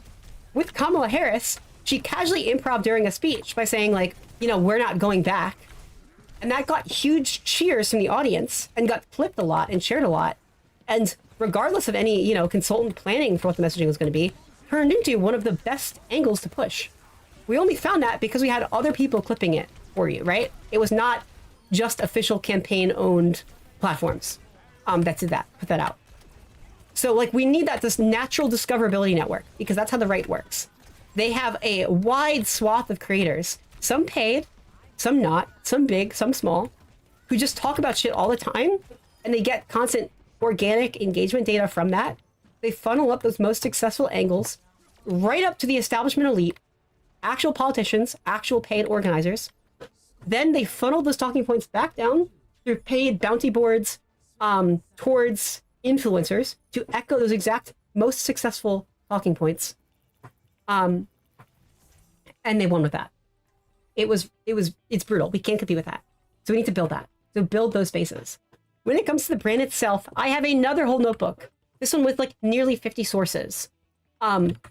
Older articles, specifically just on the general topic of excuse me, of building a political brand in general. So we can learn from this. Some of these are years old. Some of these are like papers, some of these are books. And we're gonna see what it has to say on that and how we can start to conceptualize that. This was a really cool topic that emerged from letting the AI like research and scrape broadly, because this is a topic you don't see talked about, right? In political spaces, we see, oh, we need the right candidate with a message we can follow, things for the people. But the AI was looking at in terms of just like memetics and information spread in general, and was looking at it more like in a marketing angle. How do actual like brands and companies define themselves well? Because the problem we face is that people can run in terms of sorry, I'm reading chat wrong. Frame. Conservatives run as Republicans, and then even low information voters in culturally conservative areas will not pay attention to this at all, show up at the poll, and to them, they see Republican as a shorthand for pro-Christian, pro-America, pro-family, good on the economy, good for business, and tough on crime. That is a freebie platform they inherit. That is gold. Democrats are seen as weak and nice to have, but, you know, seriously not going to be a priority. So Democrats, especially for the base, you know, we hate the Democratic Party as a brand. We just do. Democrats who want to win have to campaign in spite of the party instead of because of it. And there's even an argument to be made these days that, frankly, you might have more to gain in some areas, especially red-leaning areas, by running as an independent instead of a Democrat. It's so toxic and useless. The point of a Democratic National Committee, an essential org like that, an apparatus like that, and having a party, is it should be lending you free base trust. It should be giving you a starting bonus and then additional funds and resources, right? We don't have any of that shit. So when it comes to how to build a successful brand, what that needs to be as a kind of mimetic packaging and idea, here is my second big thing on that. Okay. Let's see. Brand breakdown, the Democratic crisis. Welcome to the deep dive. The mission today is, well, it's crucial. We are unpacking the strategic challenges facing the You're all good. Yeah, I've considered making some more scripted videos. I don't exactly know how or what to do with that. Yeah, I don't know. But this is the idea I just want to get out in front of people. I've considered sending both of these like notebooks with these podcasts and other like resources and summaries and reports to big streamers, because I want more liberal and progressive creators talking about this. If anyone has any idea how to get this in front of more eyes and more people who can amplify these messages, let me know, because this is the strat. And it comes down to a lot of, we need better creator infrastructure. I don't know how to build that. We need to get like this in front of, you know, we need bigger voices helping put this in front of people with money who are willing to drop a few thousand per creator to just like fund nicer sets, nicer platforms, and let people do this as a full-time job. And that will create those healthy gardens that when it comes to election season, we can tap into and get that two-way, you know, we'll build that constant long-term brand trust and build this two-way communication venues that politicians can use to spread their messaging outreach. That is the key solution to this. It is above any particular issue, Gaza or otherwise, because it's systemic. It's like the meta, right? It's having that architecture is what we need. We need to build it. It requires an investment, but basically we need like Daily Wire-esque uplifting of creators. Like, if Adam Mockler were a conservative, he would have a primetime show on Fox News right now. We need a Daily Wire type thing, right? Why aren't we building up Ben Shapiro's and Matt Walsh's? What the hell? Where is it? I'd be happy to be this person. It should not just be me. But this is what we need. I am playing this game right now. Democratic Party's brand. Our listeners sent us a really complex stack of sources, and they're all focusing on these core questions. What should the Democratic brand even be going forward? And how can they effectively use digital spaces, you know, social media and all that, to win popular support? Yeah, that's a massive undertaking. And it's not just a simple policy review, is it? It's really an examination of like structural defects, communication failures, the whole package. So we're looking at this through two necessary lenses. First, the political science side, things like electoral geography, voter psychology, the hard numbers. And second, core marketing principles, stuff like brand identity, communication strategy, and really importantly, the mechanics of how voters build trust or lose it. Absolutely. And the sources are pretty varied. We've got internal party memos, which is interesting, academic studies on political branding, detailed analyses of digital communication, what works, what doesn't, and key voter behavior insights.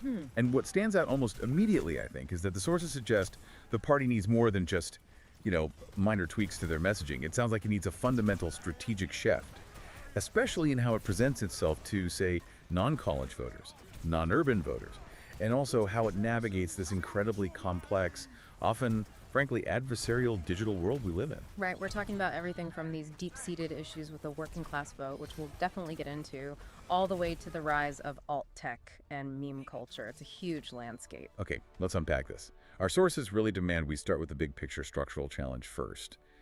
That seems to be the foundation. Okay, so starting with that structural electoral problem, the sources basically reveal the Democratic Party's #1 issue might just be geographic overconcentration. I mean, Yes, we'll say responding to YouTube chat. Ryan Getty, yes, is a great YouTuber. Please follow him. geography matters profoundly in American politics, right?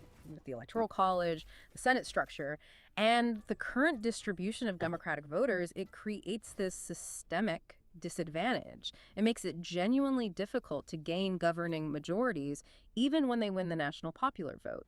Political scientists often call this the efficiency gap. Explain that disadvantage a bit more, because when you look at the map, the concentration, it's really stark, isn't it?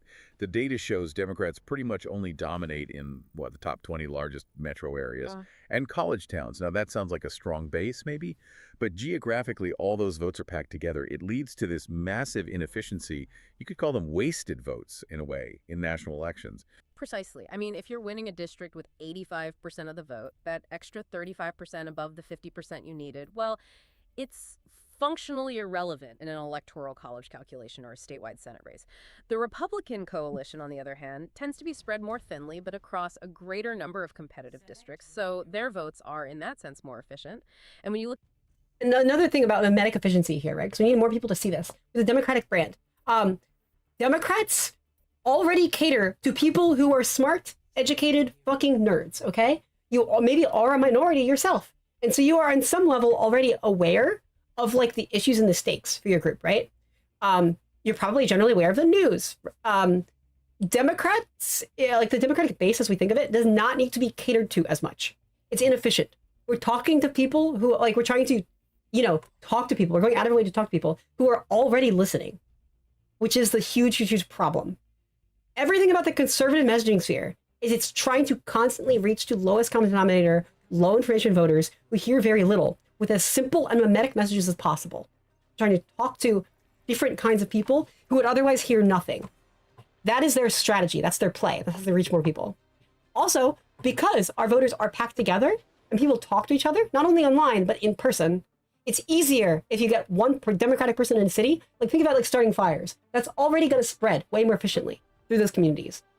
Versus the people in rural communities who are way, way, way spread out need to all be reached out to more. Once you talk to one Democrat and you get them on board, that can already spread to other Democrats because they live closely packed together. These are the kinds of problems. It's about the rural isolated people need to be reached out to more, and you'll see better returns. We need to invest way less energy. It's so efficient already for Democrats to hear us and talk to their Democratic friends. Liberals, leftists, progressives, we're all nerds. We don't shut the fuck up.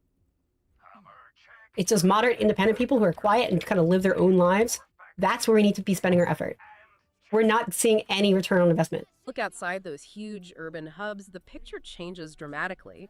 Smaller metro areas, the sources say, they don't show a higher share of the vote for Democrats now than they did way back in 1996. Wow, 1996. So this isn't just a recent Trump era thing. Not at all. It's a longer trend. And the erosion in rural areas, even more dramatic. Rural areas are voting, on average, something like 15 points less Democratic today than they were in 1996. And they've fallen off by about 7 points just since 2012. This kind of asymmetric geographic divide, it's incredibly consequential. It means the party is essentially fighting uphill in key swing states just because of where their voters happen to live. And that geographic collapse, it links directly to the decline among working class voters, doesn't it? Which is, as you said, truly consequential. This group makes up such a huge share of the electorate, way more than college-educated voters. The white working class alone is often cited as, 40% of the electorate? That makes them arguably the most important swing group in the country. Yeah, absolutely critical. And you can see the numerical shift really clearly in the data. It shows the electoral risk the party is running. So back in 2012, President Obama actually won working class voters by 2 points. Fast forward just 8 years to 2020, Right. President Biden lost them by 4 points. And this happened even while he was improving support quite substantially among college-educated voters. So there's this trade-off happening. Right. If you're trading a large, geographically widespread and crucial group for a smaller, more geographically concentrated one, well, you've got a structural viability problem. It goes beyond just any single candidate. Exactly. It's systemic. Another example of the same thing, college-educated voters already can reach out to the news and are more likely to do information outreach on their own to you. They're already looking actively. Also, if you're in college, not only are you going to be more tech literate and information literate and have access to those kinds of resources way better, but you also have access to people and friends way better, even beyond just people living in a city. It is so easy in college to make friends. You find different viewpoints, which makes you more liberal because it's about toleration and diversity, right? But also to just even have people who agree with you. You can find them more. You can have college clubs so easily. There's a formal structure for finding clubs every year and getting put into groups of people. There are events all the time, which structurally puts you together in contact with different people. It's so easy. It's going to be older voters who, especially in rural areas, who don't have as many connections. So like, regardless of people's different cultural beliefs or like the voter distribution, it's, you know, if you're trying to outreach people, you only need to reach like maybe 1 in every 10 college voters, but you need to reach like 1 in every 3 rural voters or whatever, just to get the same level of information spread and coverage. Okay, but here's where it gets really interesting, I thought, and where the sources deliver a kind of surprising insight. It challenges that conventional wisdom that it's all about policy disagreements. That's right, because when researchers actually looked at policy preferences, specifically in rural areas, they found something fascinating. Rural people are not just, monolithic conservative ideologues. The data actually showed a majority, 52%, support Medicare for all, which is pretty similar to suburbanites who are at 59%. And Medicare for all, let's be clear, that's a fundamentally left-of-center economic policy position. So wait, if they support a policy like that, why the massive voting chasm?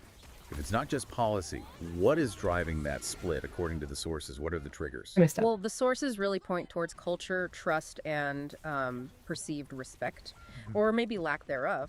The suggestion is that rural communities increasingly see Democrats as, frankly, elitists, people who view them and their way of life with contempt. Or at least the elitist problem is real bad. Convinced of that perception by the opposition's messaging. Okay, so it's a based on some other things I've read too, because I've read lots of books and stuff about this, lots of podcasts. Rural voters, a lot of what drives the MAGA hatred towards liberals on the left is a sense that is kind of similar to leftists, right? Where it's this kind of class elitist thing, right?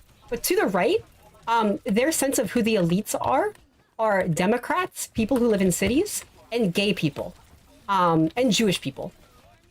But they're saying, if you strip back that language, it's structurally identical to lots of left populist language against the elites, this resentment. And a lot of the hurt and hate, and why they focus it on the left and liberals, is because of the 2008 financial crash fucked over everybody royally. And to an extent, this is propaganda from Fox News, which is like their only source of news, typically. And part of this is like some policy impact. Cities came out of the 2008 financial crash faster than rural areas. And they basically feel like all of the effects to, save everyone from the harm of the Great Recession focus more on helping liberals and city dwellers. And rural areas got left behind. And they feel, in some extent, in some places, to varying degrees of truth, they were actually left behind. And so that's like part of it. Like if we think of that's not really resolved and they feel like Democrats got special treatment and we're the only ones who were helped. And they turn a lot of that resentment onto immigrants as well. They have this weird misconception that like they think illegal immigrants are getting the kind of social welfare that they feel they still want. That's where a lot of the hate and jealousy and pain directed at liberals comes from. So if you want to fix that, there are ways to fix that. It's going to require, we need to stop running a presidential candidates from fucking California who are coastally coded, right? We need someone from the heartland, like someone from Andy Bashir of Kentucky has the cred, he has the coding that he helps blue collar people in middle America.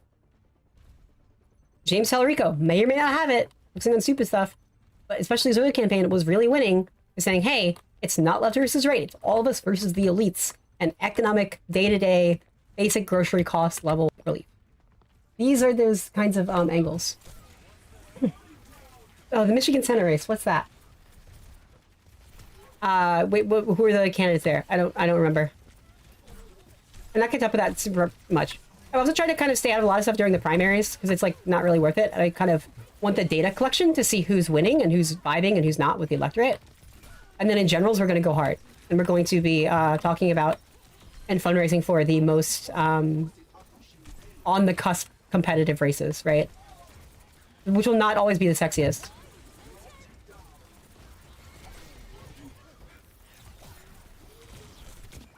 Like, frankly, I think at this point, I'm kind of like James Tallarico has pretty much all the money and support he's going to reasonably get and need.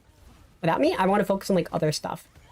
The less competitive races. Maybe even some that don't seem super, super tight, but where like a little bit of money could still make a big difference. Just to see how big the potential gains in rural areas could be. Like if liberals actually have a chance and actually market and campaign there. Which might be a good long-term investment. We'll see. Perception issue fueled by maybe differences in media consumption, education levels, just the sheer geographical distance from policy centers in DC or state capitals. All of the above. And if a voter genuinely believes you disrespect their way of life, your policy positions, no matter how potentially beneficial they might be on paper, they're likely to fall into what some theories call the latitude of rejection. We can get into that more later, but basically it means they won't even process the information fairly. They shut it out. Wow. Okay. And that failure to bridge that perceived... And this is a big problem I've noticed in a lot of different ways. There's this like cognitive issue, or anything like guilt and shame related. People tune you out and lock down and don't hear anything past that. The problem is that the basic liberal or leftist or left-leaning instinct, especially online social media, is to be really smarmy and condescending about shit, which makes us basically as bad as possible. It's awful. Like, so many people get turned off to ideas because like there's just this I told you so, like, desire to lecture and correct. That just, it kills any conversation at the source. It's really, real bad. Perceived cultural gap. It's just magnified by the current political environment, right? Because Democrats seem to face this challenging two-front battle in the information space. That's a great way to put it. They're under attack, obviously, from opposition parties. Let's face it, well-funded propaganda machine, that's one front. But they also face criticism, sometimes quite harsh, from those further left. People who might share some core economic complaints, but attack the party for not being progressive enough, or for being too tied to corporate interests. Yeah, you see this constantly online, don't you? Platforms like Reddit, YouTube. The sources mentioned left-wing criticism, ranging from, like, hyper-ironic Democrats and capitalism suck memes. Right, those are everywhere. To these dedicated YouTube channels that just relentlessly attack the flaws and contradictions of both major parties. Yeah. Often with pretty high production values, too. And this constant internal pressure, it must affect the overall narrative, right? It could confuse potential center-left voters about who the party is actually fighting for. Absolutely. And it leads directly into this intense internal debate within the party itself about electability. On one side, you have that long-standing view that progressive policies, even popular ones like Medicare for All, might still alienate centrists or swing voters. They worry about the astronomical cost. That's a phrase you hear. But then on the other side, you have folks arguing that the far left is actually an unreliable voting bloc, that they complain about being neglected but won't reliably turn out unless their specific furthest left candidates are running. Which creates that classic big tent challenge. How do you manage that? Should the party prioritize choosing candidates smack in the middle of that tent, maybe focusing on ideological purity? Or should they focus on candidates who might be seen, as one source put it, as the furthest right person in the tent, but who demonstrate maximum electability in those really tough competitive districts? Yeah, that's the million-dollar question. The sources do seem to suggest that the latter group, those pragmatic moderates, people like Abigail Spanberger in Virginia or Jared Golden in Maine, they're the ones actually successfully holding ground in highly competitive, often Republican-leaning districts. Okay, so the path forward then, according to one strategic suggestion we saw, isn't about forcing some rigid national conformity. It's maybe about embracing a degree of factionalism. Yeah. And definitely localism. Yes, exactly. I mean, the sheer geographic and ideological scale of the U.S. makes the kind of internal cohesion you might see in smaller countries really difficult, if not impossible. So the argument goes, the diversity that other countries manage through having multiple parties, well, maybe that needs to be institutionalized within the Democratic Party through what the source is called durable factions. Durable factions. Okay, what does that mean exactly? It means organized groups pushing specific ideological agendas, almost like parties within the party, similar to what you see in some established democracies. That would be really cool, actually. The same way that other countries do have more parties, I think Democrats should basically really, really embrace that. Whether that is just city by city, state by state kind of like vibes and brands, which are mostly aesthetic in large part, but also like policy-wise, make our own sub-parties, right? If you should have like, oh, the Workers' Party or whatever else, or, more technocratic party for like the Spanberger types, like the Lockheed Liberals. I don't see a problem with that. Make those clear, but they need to be very clearly marketed as like brands and subtypes, right? We basically need to franchise the Democratic Party for different vibes and areas. And you get into these concepts that I'm seeing more and more discussion about, thankfully, finally, on like heterodoxy and stuff like that, where it's less about having like, oh, we're all just moderates, we're all just progressives. Like that's kind of an outdated debate, and more like different types of people and different types of things in different areas. And we can blend these and mix and match and customize and tailor. I think part of that requires, we do in fact need a clearly outlined, pillar-based central democratic brand and platform. That is very important. But in addition to that, we do need, as a spin on that, allow these different like types, And that's okay. That's not like denying it or being a traitor or selling out any group. It's acknowledging like, hey, it's okay if like the best Democrat we can get in a deep red state is going to be like kind of yikesy on some social issues. But he's going to vote with us on enough stuff enough of the time that's worth it. And we have to defer to them as like the best case we're going to get as like a local expert, rather than this like silent, awkward, seeming endorsement of like a reactionary position as like the thing for everywhere, right? Like we could maybe even tolerate like one anti-abortion candidate in one deep red area, as long as we can win enough Democratic candidates everywhere that they can even take turns and only compromise like 20% of the time each. I mean, mostly anti-abortion, but still have enough votes to guarantee we're protecting abortion rights nationwide. We can be smart about it. And yes, the Republicans should also create more splinter parties. In fact, they already are. The Maha movement has been discarded by the Trump administration. They don't need it anymore for votes. In fact, their like medical wackoism has been seen as like actually detrimental to actual governance and long-term stability. It's just they're ridiculous, right? They're causing real health crises by being catered to, and it's cringe as fuck. You got like the Warhawks versus the Doves is also crashing out and dividing. You have Thomas Massey is really leading a sub-revolution of the libertarians and the constitutional conservatives out of the MAGA movement.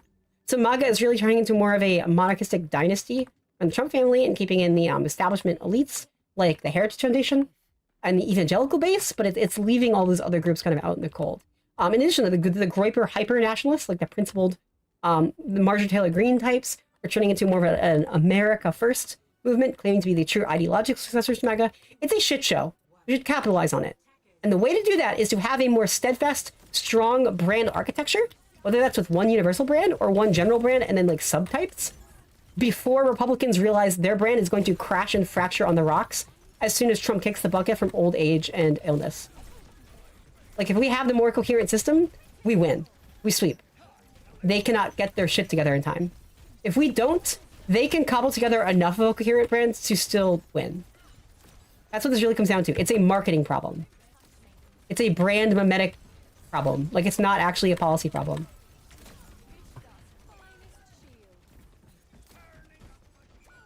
And crucially, they need to be grounded in ideas, not just the charisma of one particular politician. We live and die by one messenger, and that's our huge problem. That kind of durable, organized structure could then shape the party's future from the inside. It gives diverse groups a clear, recognized voice instead of demanding a kind of top-down conformity that just alienates local candidates and voters. Right. And tactically, the successful candidates seem to employ this extreme localism.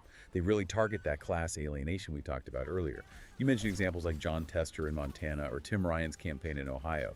They champion hyper-local issues. They recast national topics through a local lens, like focusing specifically on the Affordable Care Act's local costs and benefits for their constituents to persuade independents. And importantly, They seem willing to break from those national polarizing hot-button issues when necessary for their district. That last point is key, especially when it comes to issues of race and identity. Because rural America is overwhelmingly white, the advice in the sources is for Democrats in those areas to try and reframe discussions away from, say, racial privilege or systemic inequity and focus instead on a class lens.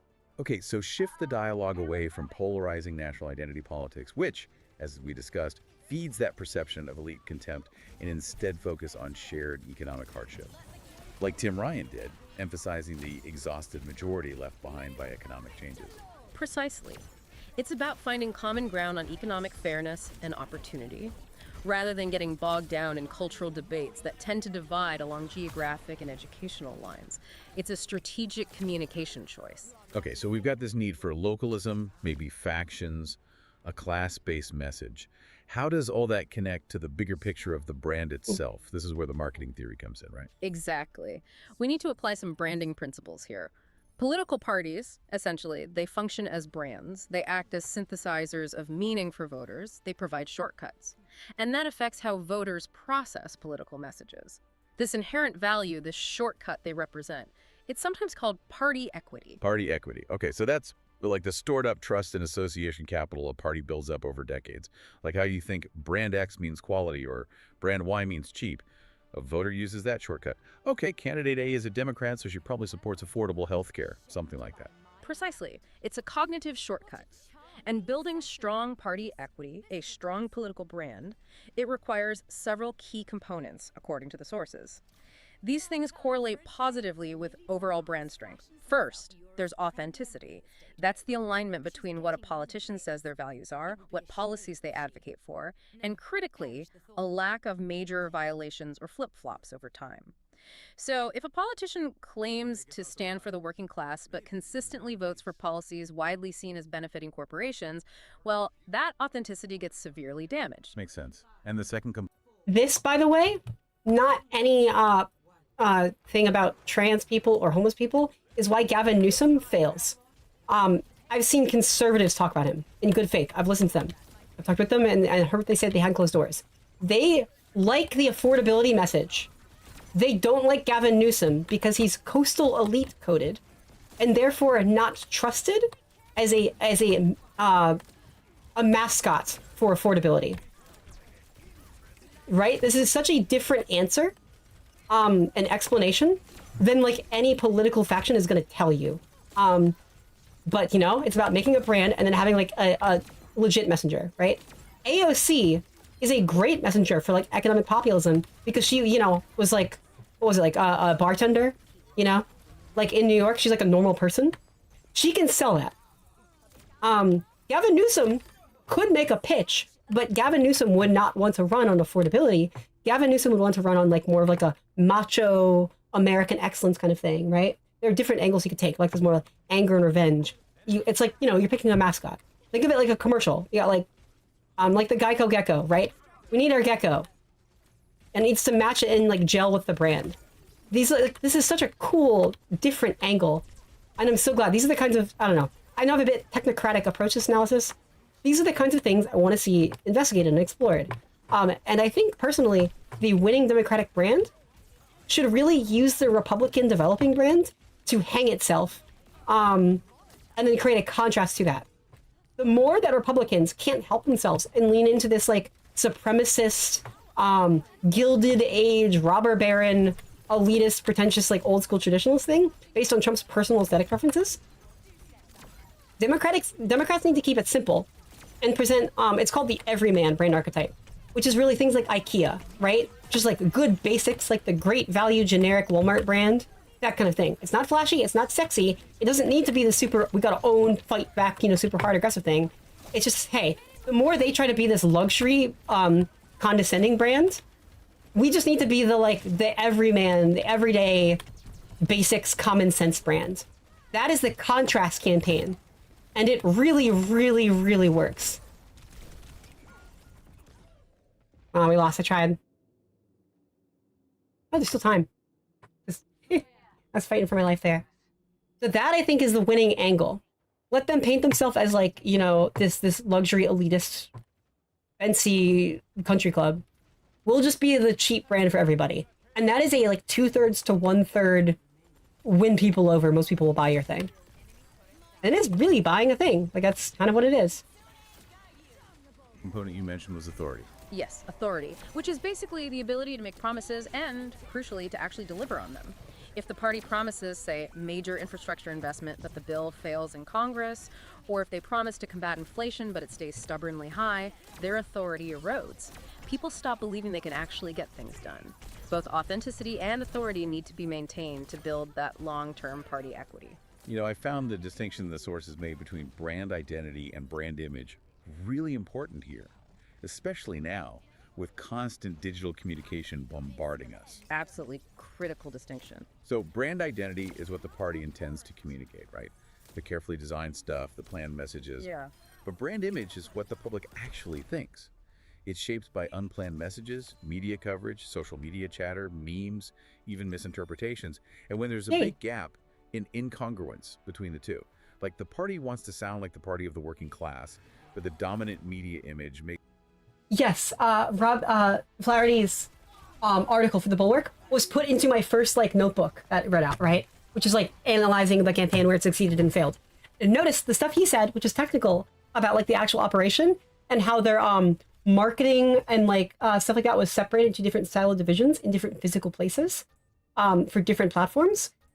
That is all downstream and like it's causal of this brand problem. That's what creates it, right? And that's like, then we could tackle that ideological thing. So that's like the how and the who of what the people were doing that caused this problem. And you wonder why like Democrat approval is low, but people don't trust the Democrats. We have that trust deficit. That's what it is. It's a lack of brand equity. We're not defining that, making that consistent. We're supposed to build it up like a reservoir. And then if you're ever campaigning as a Democrat, you have this big bowl of soup. You just spoon some out into your bowl, right? That's what it is. You can like pull from that kind of vibe. And we need to build the right vibe. We need to build it well and build it clearly and invest in that. Makes them sound like the party of coastal elites. Well, that conflict is really dangerous for the brand. It absolutely is. And this takes us directly to the perils of inconsistency and adaptation. This is really the core branding conflict they face. Our sources highlight that voters globally, they specifically looked at Swedish voters, but the observation feels widely applicable, tend to perceive political brands as untrustworthy. Why? Because of the frequent compromises required to govern, especially in multi-party systems, which inevitably lead to broken promises. Right. It's that inherent conflict between short-term political strategy, doing what you need to do to win the next election, and long-term brand building. Being swayed by the wind, as one source put it, constantly adapting the message to whatever seems popular right now. Right. That might achieve short-term electoral success. It's often called political marketing. But doing that constantly makes political brands seem unreliable, untrustworthy. It erodes that long-term loyalty, the strength of their brand heritage. The sources seem pretty clear. Consistency, sticking to core values, that's paramount for building vital trust over time, even if it means maybe losing a short-term fight occasionally. Yeah, the long game versus the short game. And we also have some interesting experimental data on party personality traits, which kind of shows where the party's inherent strengths might lie. Messages that feature typical Democratic Party personality traits, words like compassionate, empathetic, open, these actually got more favorable candidate and message evaluations overall than messages featuring typical Republican traits like traditional, small town, or upper class. Okay, wait. If the Democratic traits are inherently more favorable across the board, why doesn't that just guarantee victory? Why isn't that translating? Because of the Should be nuance leaning of into it. congruence. It's a bit complicated. So here's like the fucked up thing, right? Democrats have objectively better policies that work for more people and like better, nicer traits. We're just not leaning into it. So this is easy. I know like this feels like a hard problem. We have the puzzle pieces. We just need to put them together. The findings showed that while those Democratic personality traits were generally favored, congruence, meaning the message aligning with the expected party personality, only partially benefited Republican candidates. So if a Republican candidate used messaging aligned with that traditional small-town personality, it did help them significantly, especially among their base. But just having a generally favorable Democratic personality message, like compassionate, did not give an automatic advantage to the Democratic candidate. It wasn't enough on its own. Huh. So what does that suggest? That the electorate is more complex? that those favorable traits have to be believed to be authentic. They have to align with the candidate's overall image, otherwise they just get discounted. I think that's exactly it. It's not enough to just say the words. The perception of authenticity and fit matters hugely. And this really moves us into the reality of modern campaign, maybe even the post-policy campaign in some ways. Policy details, of course, they're important. But what seems to be winning elections now, and probably in the near future, is being popular, having a good image. Voters are increasingly using those cognitive shortcuts we talked about, meaning they're more susceptible to easily digestible personality cues and simple messaging than they are to, say, complex policy details or legislative nuance. Which defines this postmodern political campaign era the sources mentioned. Campaigns aren't just short bursts of activity every couple of years anymore. Not at all. It's characterized by permanent campaigning. Image creation, often via online communities and social media, it basically never stops. The brand has to be fluid. It has to adapt to change constantly. But, and here's the tension again without undermining its core identity, it's a really tough balance to strike between that needed adaptability and the equally needed consistency for trust. Okay, so if the brand needs that consistent core identity to build long-term trust and maybe start to overcome that geographic disadvantage, the sources strongly suggest that identity has to be rooted firmly in economics. Specifically, positioning the party as the champion of the non-elite. But the polling data we saw suggests Democrats are currently not viewed that way, right? They're not seen as prioritizing the economy. Yeah, that deficit is pretty severe according to the sources. Republicans hold something like an 8-point edge overall on the question of who makes the economy a priority. And among that is shifting rapidly, though. It's even wider, a 15-point edge for Republicans. So when swing voters or working class voters are looking at the two parties, their default assumption, their shortcut, is often that Republicans will handle the economy better, even if they might disagree with specific Republican policies on paper. Wow. So what's the recommended fix? What's the core message that cuts through? The sources seem pretty unified on this. The recommended brand focus that universally resonates is grow the middle class. Exactly. And the data showed that focus is highly effective. It resonated really widely. 74% of all voters, including 77% of working class voters and 75% of middle class voters, said they believe an agenda focused on growing the middle class would help them and their families. It seems to be that unifying economic concept the party needs, a clear banner to rally under.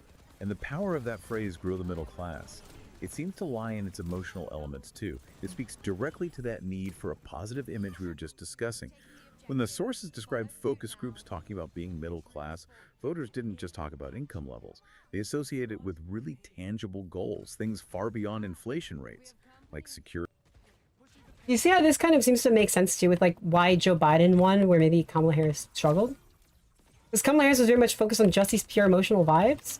But you know, you can see it there. Like Joe Biden talked all the time about like you need to grow the middle class, you know, building generational wealth. He really seemed to care. He kind of muttered about it. It could have been much clearer, but that was kind of where his head was at a little bit. He's also like an older Democrat, so he comes from a time when there's a bit more forgiving and he had a bit more room to kind of build an identity in that lane. But, you know, you could see it. He had sort of his eye on the prize in that respect. And he was not even a very effective communicator at all. Peace of mind, independence, and critically, the pride of owning a home. One voter was quoted describing it as feeling comfortable and how you have pride in owning your own home. It's not just a policy target. It's an emotionally grounded feeling of stability and self-respect.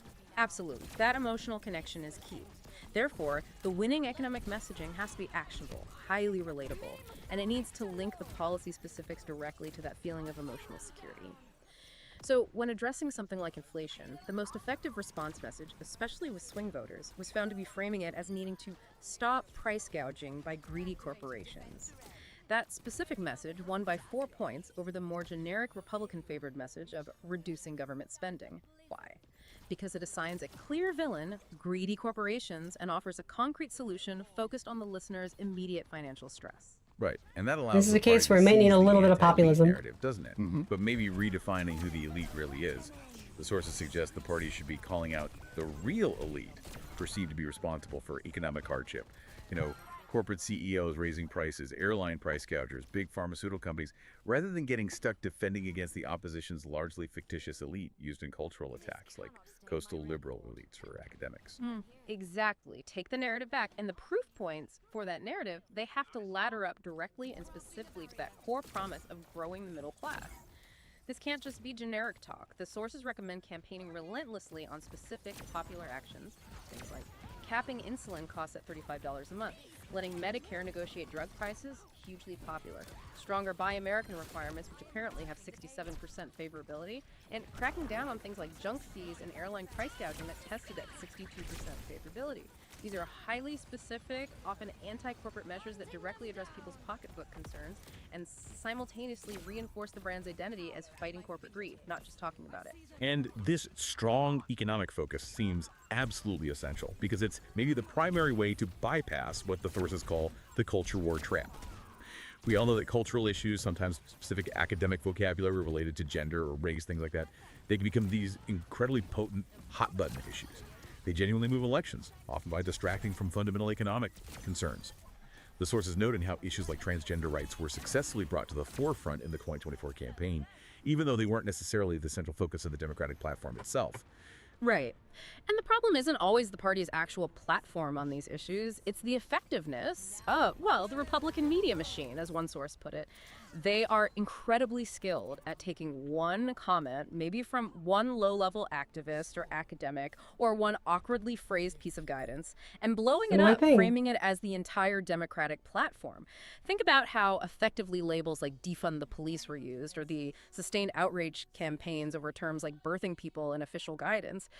These things are used very strategically to frame Democrats as out of touch or elite, specifically to working class voters. Which creates this. So there's like, yeah, the same thing again. We're seeing we need a better media infrastructure to spread around good, positive messages and clarity, because bad people are running circles around us, and they can define whatever they want as whatever they want. Major dilemma, doesn't it? If the party tries to just ignore cultural issues entirely, the right will likely just invent new outrage bait. But if they engage too directly, they risk reinforcing that negative elite narrative. So the key, according to sources, seems to be adopting an anti-elite strategy that proactively signals independence, even independence from the national party sometimes. Yes, and this means candidates, especially in those tough districts, need what one source called a credible Sister Souljah moment. Now, for listeners who might not remember, this references an incident way back in 1992. Bill Clinton publicly criticized her rapper, Sister Souljah, for some controversial comments she made after the LA riots. The strategic effect wasn't really about the rapper herself. It was about Clinton using that moment to signal very publicly to white, moderate, and working-class voters that he was willing to stand up to what was perceived as the excesses of his own party's far left wing. Okay, so the sources are using this as a kind of metaphor.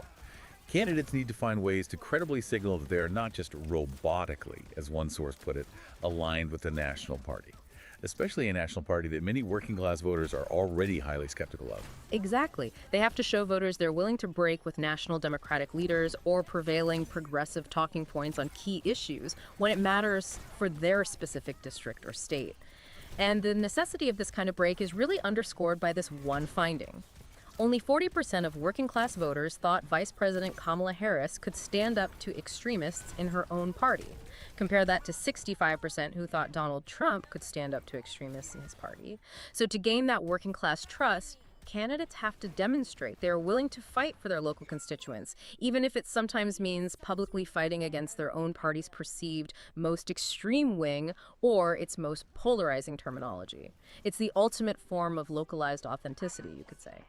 Okay, so we've established the brand needs consistency, an anti-elite economic message focused on growing the middle class, and this localized authenticity. Right. But how does that message actually survive, let alone thrive, in the crazy, constantly shifting reality of permanent campaigning? That brings us squarely to the digital battleground, doesn't it? Yeah. Where speed, brevity, and grabbing attention seem to be everything. Yeah, the core challenge here is just the sheer volume and speed of communication. In this postmodern campaign era, political communication often has to fit into the text message world, as one source called it. It demands direct, short, memorable language. Think about the opposition's success with these incredibly sticky, repetitive, simple, often emotional phrases, things like no collusion or perfect call or build the wall. They cut through. We need our own. Partly because, as we have touched Medicare on, for all, voters but that's are it. not, for the most part, deliberatively processing tons of information. Right. They rely on those cognitive shortcuts. Campaigns might be less effective at changing what people fundamentally think their core ideology, but they can be highly effective at changing what people think about. priming specific issues, getting them onto the agenda. That's classic agenda setting theory, right? Exactly. So to Yes, bring through all exactly. that noise, Yes, the far right and the candidates far need to left use the both have language of this. inspiration, but link it directly back It's to just those about specific memetics. policies This is and that memetics. emotional goal of middle-class security. This is what the sources alt-right figured out in recommend using language 2015. that articulates a tangible, better future. Something like, And now there's a whole political imagine party how around it. different your life would be if you didn't have to worry about doctor bills. Or imagine not losing sleep over whether you can afford your mortgage because your elected officials actually crack down on corporate greed. It's about forging an emotional connection to a positive future state that feels personal and achievable, not just abstract policy. Another really crucial element of digital strategy, and broader strategy really, involves increasing participation, especially given some structural challenges, specifically engaging the youth voter. Generation Z and millennials together, they make up nearly 40% of eligible voters now. That's a huge block. But historically, youth turnout, especially 18 to 29-year-olds, is way lower than older age groups. Right.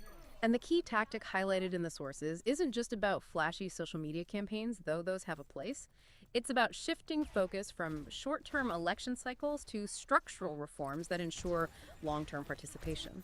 One really successful tactic involves focusing conversations on meaningful policy issues that will outlive a single election. And the prime example given was automatic voter registration, AVR. AVR, just to clarify, is a policy where eligible citizens are automatically registered to vote when they interact with government agencies, like the DNC, unless they actively choose to opt out. And the effectiveness of AVR seems pretty clear from the Georgia example in the sources. That policy apparently added 1.1 million people to the voting rolls there between 2017 and 2020. And here's the kicker. Nearly half of those newly registered voters were under the age of 35. That demographic shift alone really proves the utility of that kind of structural approach. It really does. Now, digital engagement also requires building trust through less traditional means, like leveraging social media influencers people young voters actually trust to promote civic engagement and voter registration. But we also have to acknowledge digital engagement has its limits. The technology divide is still real. Access to reliable internet isn't universal, especially in some rural and low-income areas. So that means in-person, localized engagement, good old-fashioned organizing is still absolutely necessary to make sure every potential voter is reached. You can't just rely on clicks. Definitely. And we also have to confront the sheer effectiveness of the opposition in these digital spaces, what the sources call the alt-tech meme challenge. So alt-tech refers to those social media platforms, things like Parler, Rumble, Odyssey, that basically popped up as refuges for the far right, often after they got deplatformed from mainstream sites like Twitter or Facebook. And these platforms can become these intense echo chambers where misinformation, conspiracy theories, really extreme stuff circulates freely. And often the goal is to then seed that content back onto mainstream platforms to influence broader opinion. Right. And the alt-right's digital strategy, as described in the sources, is often explicitly based on the belief that politics is downstream from culture, meaning change the culture first and the politics will follow. They've become incredibly effective at using memes, irony, humor, and manipulating algorithms. The explicit goal is sometimes stated as red-pilling normies to garner massively outsized influence compared to their actual numbers. Red-pilling normies. Can you unpack that term a bit? Yeah, it's terminology borrowed from the movie The Matrix. But in this context, red pilling refers to the process of trying to convert people who are seen as uninitiated or politically moderate, normies, into adopting far-right ideologies. It often happens through constant, sometimes subtle exposure to shocking, humorous, or conspiratorial content, usually delivered in a very non-institutional, non-corporate package. Memes are perfect for this. Okay, so that dictates how a mainstream political brand, like the Democratic Party, might need to respond if they want to appear authentic and compete in that online space.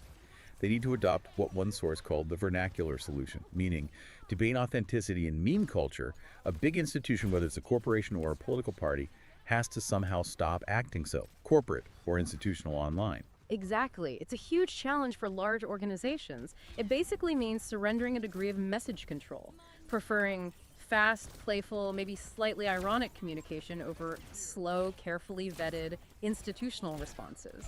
It means using the vernacular, informal language, maybe lack of capitalization or punctuation in some contexts, self-aware humor to achieve relatability. Because if a brand waits 2 weeks for 13 levels of internal review to respond to a viral meme or an online attack, well, they've already lost the conversation. It moves too fast.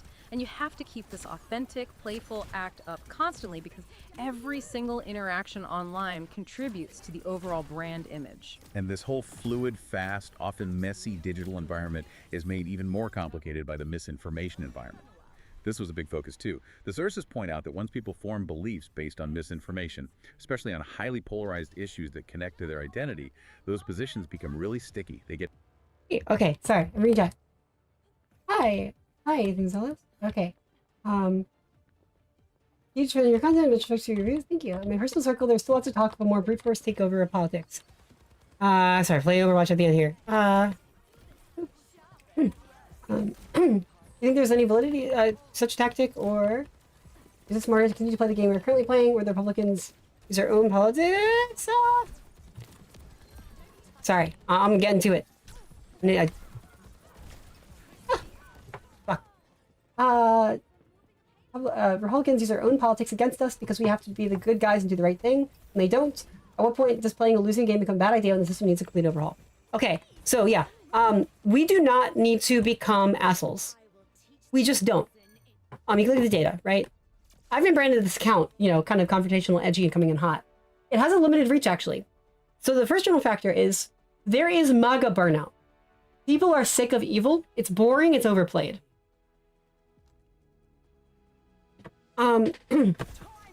That's the first thing. The second thing is people want an alternative. If they want an asshole, they probably will just go to Trump and Republicanism anyway. That's their brand, that's the lane they've carved out. And even affirming that will get more people there. To the extent we should do that and play hardball is game theory, what's called tit for tat, which is like the winning game theory strategy generally, where always try to be nice. Take the first step to be nice. But if people are assholes and mean and do something bad, do it back to them. So it teaches them they can either play nice with you, but if they're mean to you, you will push them back. That creates a disincentivization structure. And you should only do it once, right? Just when they do it, push back. That's what Gavin Newsom started doing. He started pushing back in kind. Republicans freak the fuck out, but it has caused a lot of them to put their arms down, right? That's useful. So yes, currently though, I think the main thing we need to focus on is safeguarding the political system overall for long-term systemic stuff. And that requires, hey, every bad thing they've done, we should start doing too. But with that, and this is what makes us different than them and better than them, we need to put, before we even start doing something, before we even threaten to do something, hey, by the way, here's legislation that Democrats have put to like limit this abuse of power. Here it is. You can co-sponsor it and vote for it with us. Happily. We're happy to have you. Until then, by the way, you said the president can do whatever they wanted as long as it's in an official capacity. Well, we're going to give Gavin Newsom a samurai sword. We're going to give Gavin Newsom a katana, and he can run around and do whatever the fuck he wants with it. Because that's the rule that you set, right? So that's what the rules are going to be, but you're welcome to join us and change that anytime you like. You can say uncle, and we will help you pass that. Like, hop on, it'll breeze right through Congress. It'll be so easy and good. And that's why we do that, right? To the extent that we can on our own just pass those systemic reforms, we absolutely should. Anti-corruption measures, require enforcement of rules that we want to be enforced. Don't assume on good faith it will be. And to the extent there is something that would be silly if we didn't enforce it, it would be petulant, you know, it's just like, it's too much. It feels litigious. It's silly. It sucks when we do it too. Like, it just sucks. It shouldn't be a rule. We should just ban those rules and get them off the books, right? Like, there's this whole margin and gap of leniency, of like good faith between what can be done and what we expect should be done. That is bullshit we need to get rid of. We're assuming good faith against people who do not have good faith. And like, that's just created a gap where like eventually what can go wrong will go wrong. And we need to change those rules. The other big thing I think we need to do is have, we need to abolish the filibuster once we get into office, right? What that means is we can pass our stuff, and we need to reestablish to build that trust deficit back up, rebuild that trust with the voters, give a clear sense of cause and effect. When we win, we pass these things and you can see the consequences. When they win, they pass these objectively awful things, but you can see the consequences. Republicans have gotten away with not governing, and then they stop Democrats from governing. So it kind of becomes a whatever the fuck you want, you could just say whatever. And there's no sense of like reality to votes, which is why we just keep passing the ball back and forth and spinning. If it comes to anything else, like we should not be like rule breakers. Like there's just no need to do it, right? There's no need to like be evil or crazy beyond that. We just need to make a system that works and just go for it. But the number one thing Democrats need to do is overturn the filibuster. And then just start relentlessly passing anti-corruption measures. Overturn Citizens United is the other huge thing. That'll just fix the system. I think we do need age limits. I think it's very obvious to me, like you need to be invested in the future and you can't just burn that shit down. Very, very clearly. That's very popular. Also term limits. I don't know what those should be. Ideally, if you have really strong elections, you shouldn't need term limits. But I think it would be good, and it would also require parties to actively invest in shit and require new generations get in there all around on both sides. You can't just count on like some ancient lich rotting in Congress for decades. And there's too many instances now. Lots of Democratic power in Congress has faltered because we've had candidates literally dying of old age in office. There have been instances of candidates. There's one candidate, or it's one representative or senator or something, who was found in a retirement home with dementia because she forgot she had to go into work. Unacceptable. Very much unacceptable. I think we could totally make the argument of an age limit. What that should be, I don't know. But that feels pretty fair to me. Yeah, that's the thing. Like we have to systemically. It's like so many liberals are naive on this, where they think like, oh, there'll be good faith. You know, like we'll just set a good example that will not be followed. You need rule changes to guarantee that. You just need that in there, and that requires also hard enforcement mechanisms. You can't have, oh, this is not allowed, but like, you know, there's no actual enforcement mechanism. And then to our shock, we're realizing like, oh, they'll just not enforce the law and just get away with it. Not acceptable. We need huge changes in that. So I'm going to let this finish, and then I'm going to end stream. Get tied directly to their personal identity, their social belongingness, who they see as their tribe. Exactly. And that makes correcting misinformation incredibly difficult. When people are confronted with facts that contradict those deeply held identity-linked beliefs, the corrective messages often fall into that latitude of rejection we mentioned earlier. It's a concept from social judgment theory. It basically means the factual information is so far outside their accepted reality, their existing worldview, that they don't even process it fairly. They just reject it outright. Right. Or sometimes it can even cause a backfire effect, where presenting contradictory evidence makes them double down harder on the false belief. Wow. See this too. Misinformation is huge. Reports, anecdotes. Misinformation is a huge thing. Also, with those anti-corruption, just anti-broken system like forms, like fixed system, we need to crack down on misinformation. I have a few policy ideas for this. One, I think that news outlets need to be registered as a different type of entity, like legal entity, that is held to a higher standard if they were to spread misinformation, like a higher like legal consequence. However, in exchange, they can maybe get some like tax breaks for it, right? That would help. Then also social media platforms would have to mark and clearly differentiate like approved actual information accounts as opposed to just pundits, you know, and stuff like that, or like some random guy's blog.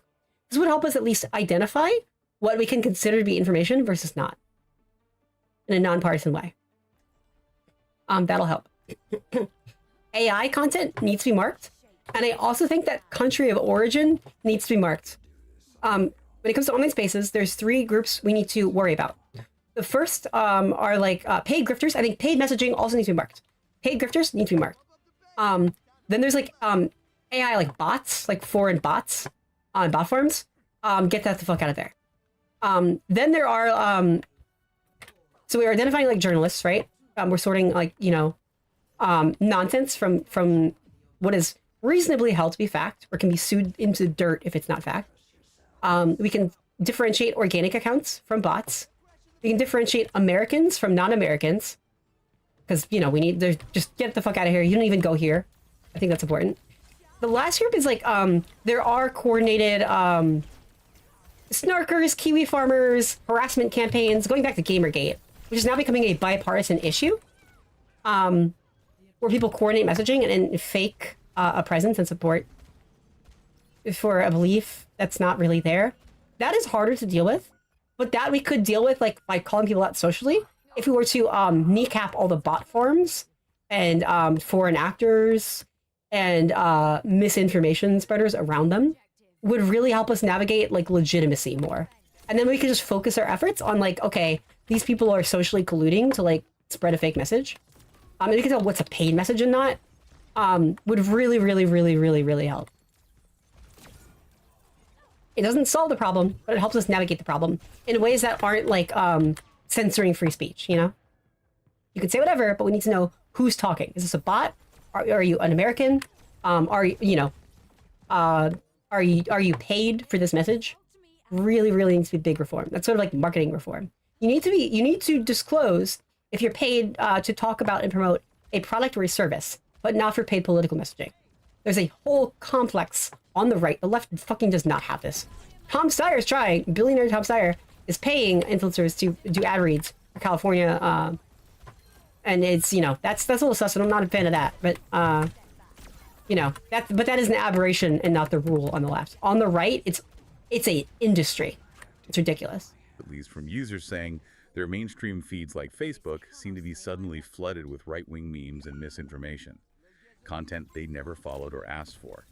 Which suggests maybe algorithm shifts are actively pushing this kind of content more broadly now, making it even harder for objective, fact-based sources to compete for attention. Huge uphill battle. And the difficulty of countering all this is rooted in some really basic cognitive biases we all have. The sources point out that while voters might have digital literacy skills, they might even acknowledge their own lack of deep knowledge on an issue or understand the risk of manipulation in general. They often remain convinced that their own ideology, their own side, is inherently immune to error or manipulation. It's a form of epistemic egocentrism, or sometimes called the bias blind spot. We think we can spot manipulation easily, but we only tend to spot it effectively in sources we already disagree with. Therefore, people remain most susceptible to persuasion or Plays rough. I'm losing this. only from sources they already trust. Of all things illegal, I don't know how to do that or push for that. I do think we need to overturn Citizens United, though. We need to put caps on how much individuals can contribute to campaigns.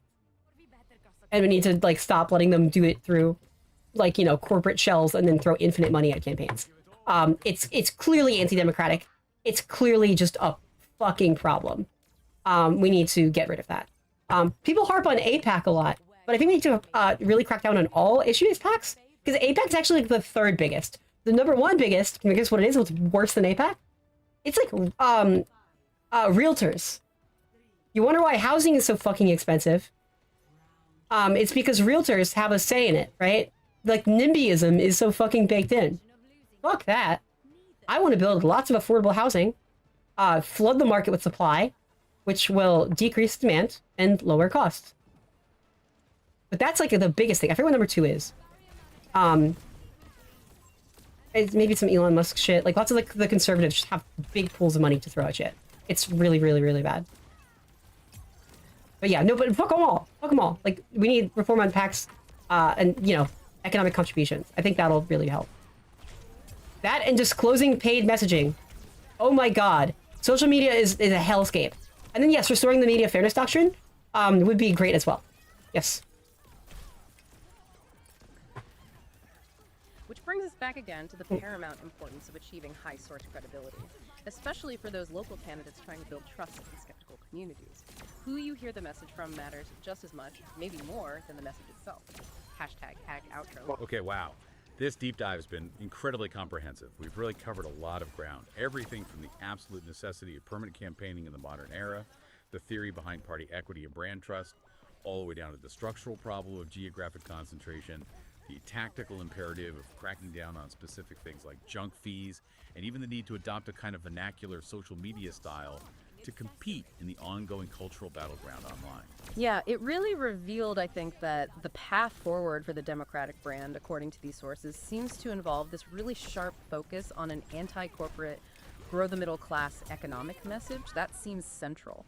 But that message has to be coupled with some deep organizational effort. Things like cultivating those durable factions we talked about, empowering local candidates to localize polarizing national issues, and finding ways to credibly signal to working class voters that their representatives won't just robotically align with every national party talking point.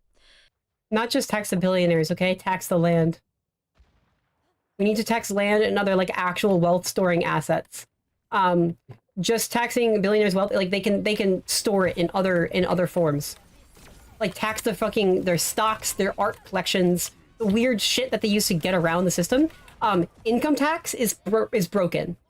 Income is for suckers. Like, they don't have salaries. They have assets and stocks. They don't have a regular salary coming in, or dirt poor salary, right? They know how to get around that. Like, we're losing out on all the money because they're hiding it. If you tax the land and like all the places where they're actually storing wealth, it incentivizes democratization of those assets.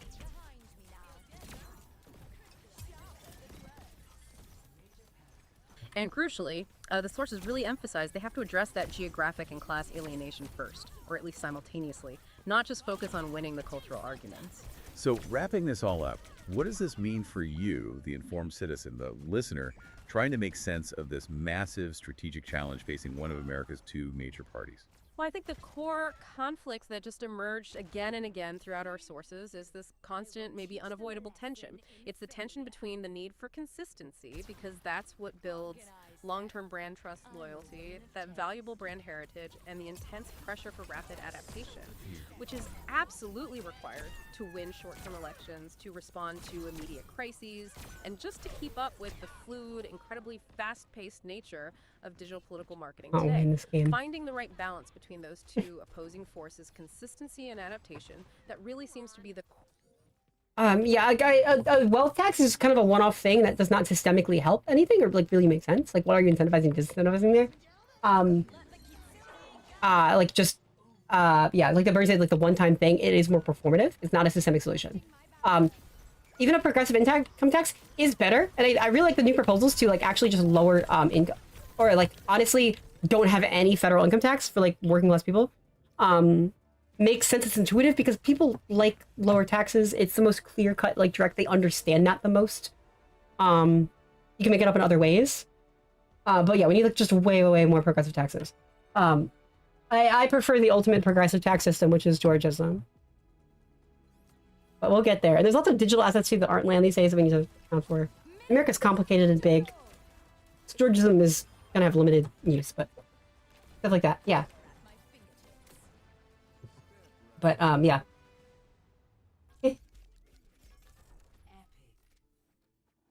Yeah, but it can't just be like a one-time thing. Like, but it can't just be this flat percentage. It needs to like just the concept of wealth hoarding needs to be on that. Things like an estate tax, or like, you know, like there's several different models, but yeah, like just all that. But we need like just a really progressive system. Yeah, we can do it. We can do it. Anti-corruption, including new media. Tax the rich. Tax the wealth.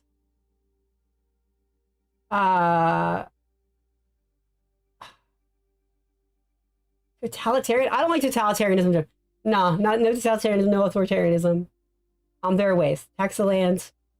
So like progressive taxing, anti-corruption, are the big ones, and then just like lower cost of living and have like stuff to help basic needs. Like healthcare is a big W. Healthcare and economy are kind of like the two underpinnings right now for the future, and then just anti-corruption, just like this basic common sense. Just like the Democratic branch should really be, honestly, at this point, the concept of being a public servant like is so groundbreakingly new these days, because Republicans are just virtue signaling about which wars to start. It's kind of sad. Very easy to. Yeah, I mean, I would look at like, honestly, yeah, like all of the Nordic countries kind of got their shit together, but we've been really, and we should be looking at like the top countries by education, by happiness, by safety, by health, and then just like, what are they doing right? And there's a fucking trend. They're all social democracies. Wow, who would have guessed? You know what's fucking literal hell? Like libertarian and cap nonsense. So yeah, like this is not guesswork. You know, there are trends, and we should like listen to economists and just follow the lead. I don't have like as strong opinions on that, because that's just a solvable math problem, right? As a designer, I'm like interested in like the messaging and marketing and like branding and concepts. Like, what is the story we tell about these policies? Because the policies are very objective. Like the story we tell about them and how we present them is a more subjective, social. It's softer, but it's like that intersection of like tech and art and psychology I really like. So we'll be building that more in the future. Yeah, I'm not for like assets and stuff, but yeah, we could totally do this. And I'm working on ways like, I don't know, whether it's memes or like ways to spread news around. Like I'm really going to build like brand assets for Democrats in general going forward. Yeah. My throat is very sore and I'm very hungry and my earbuds are dying. So I am going to go get food. Have a lovely day.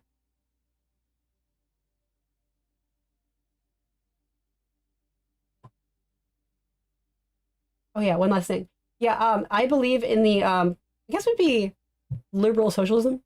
The broader narrative that like just make progress along an inevitable, remove inequities on the basis of gender and race, and that turns into like, you know, removing class inequity, and then we vaguely just transition out of capitalism into, I guess, socialism, into what communism technically is, which is really don't even need a state anymore. Like you can just trust people to be good people, and we get post scarcity. But that requires, you know, we have some more technological innovation along the way. You know, just the Star Trek inevitability of it all.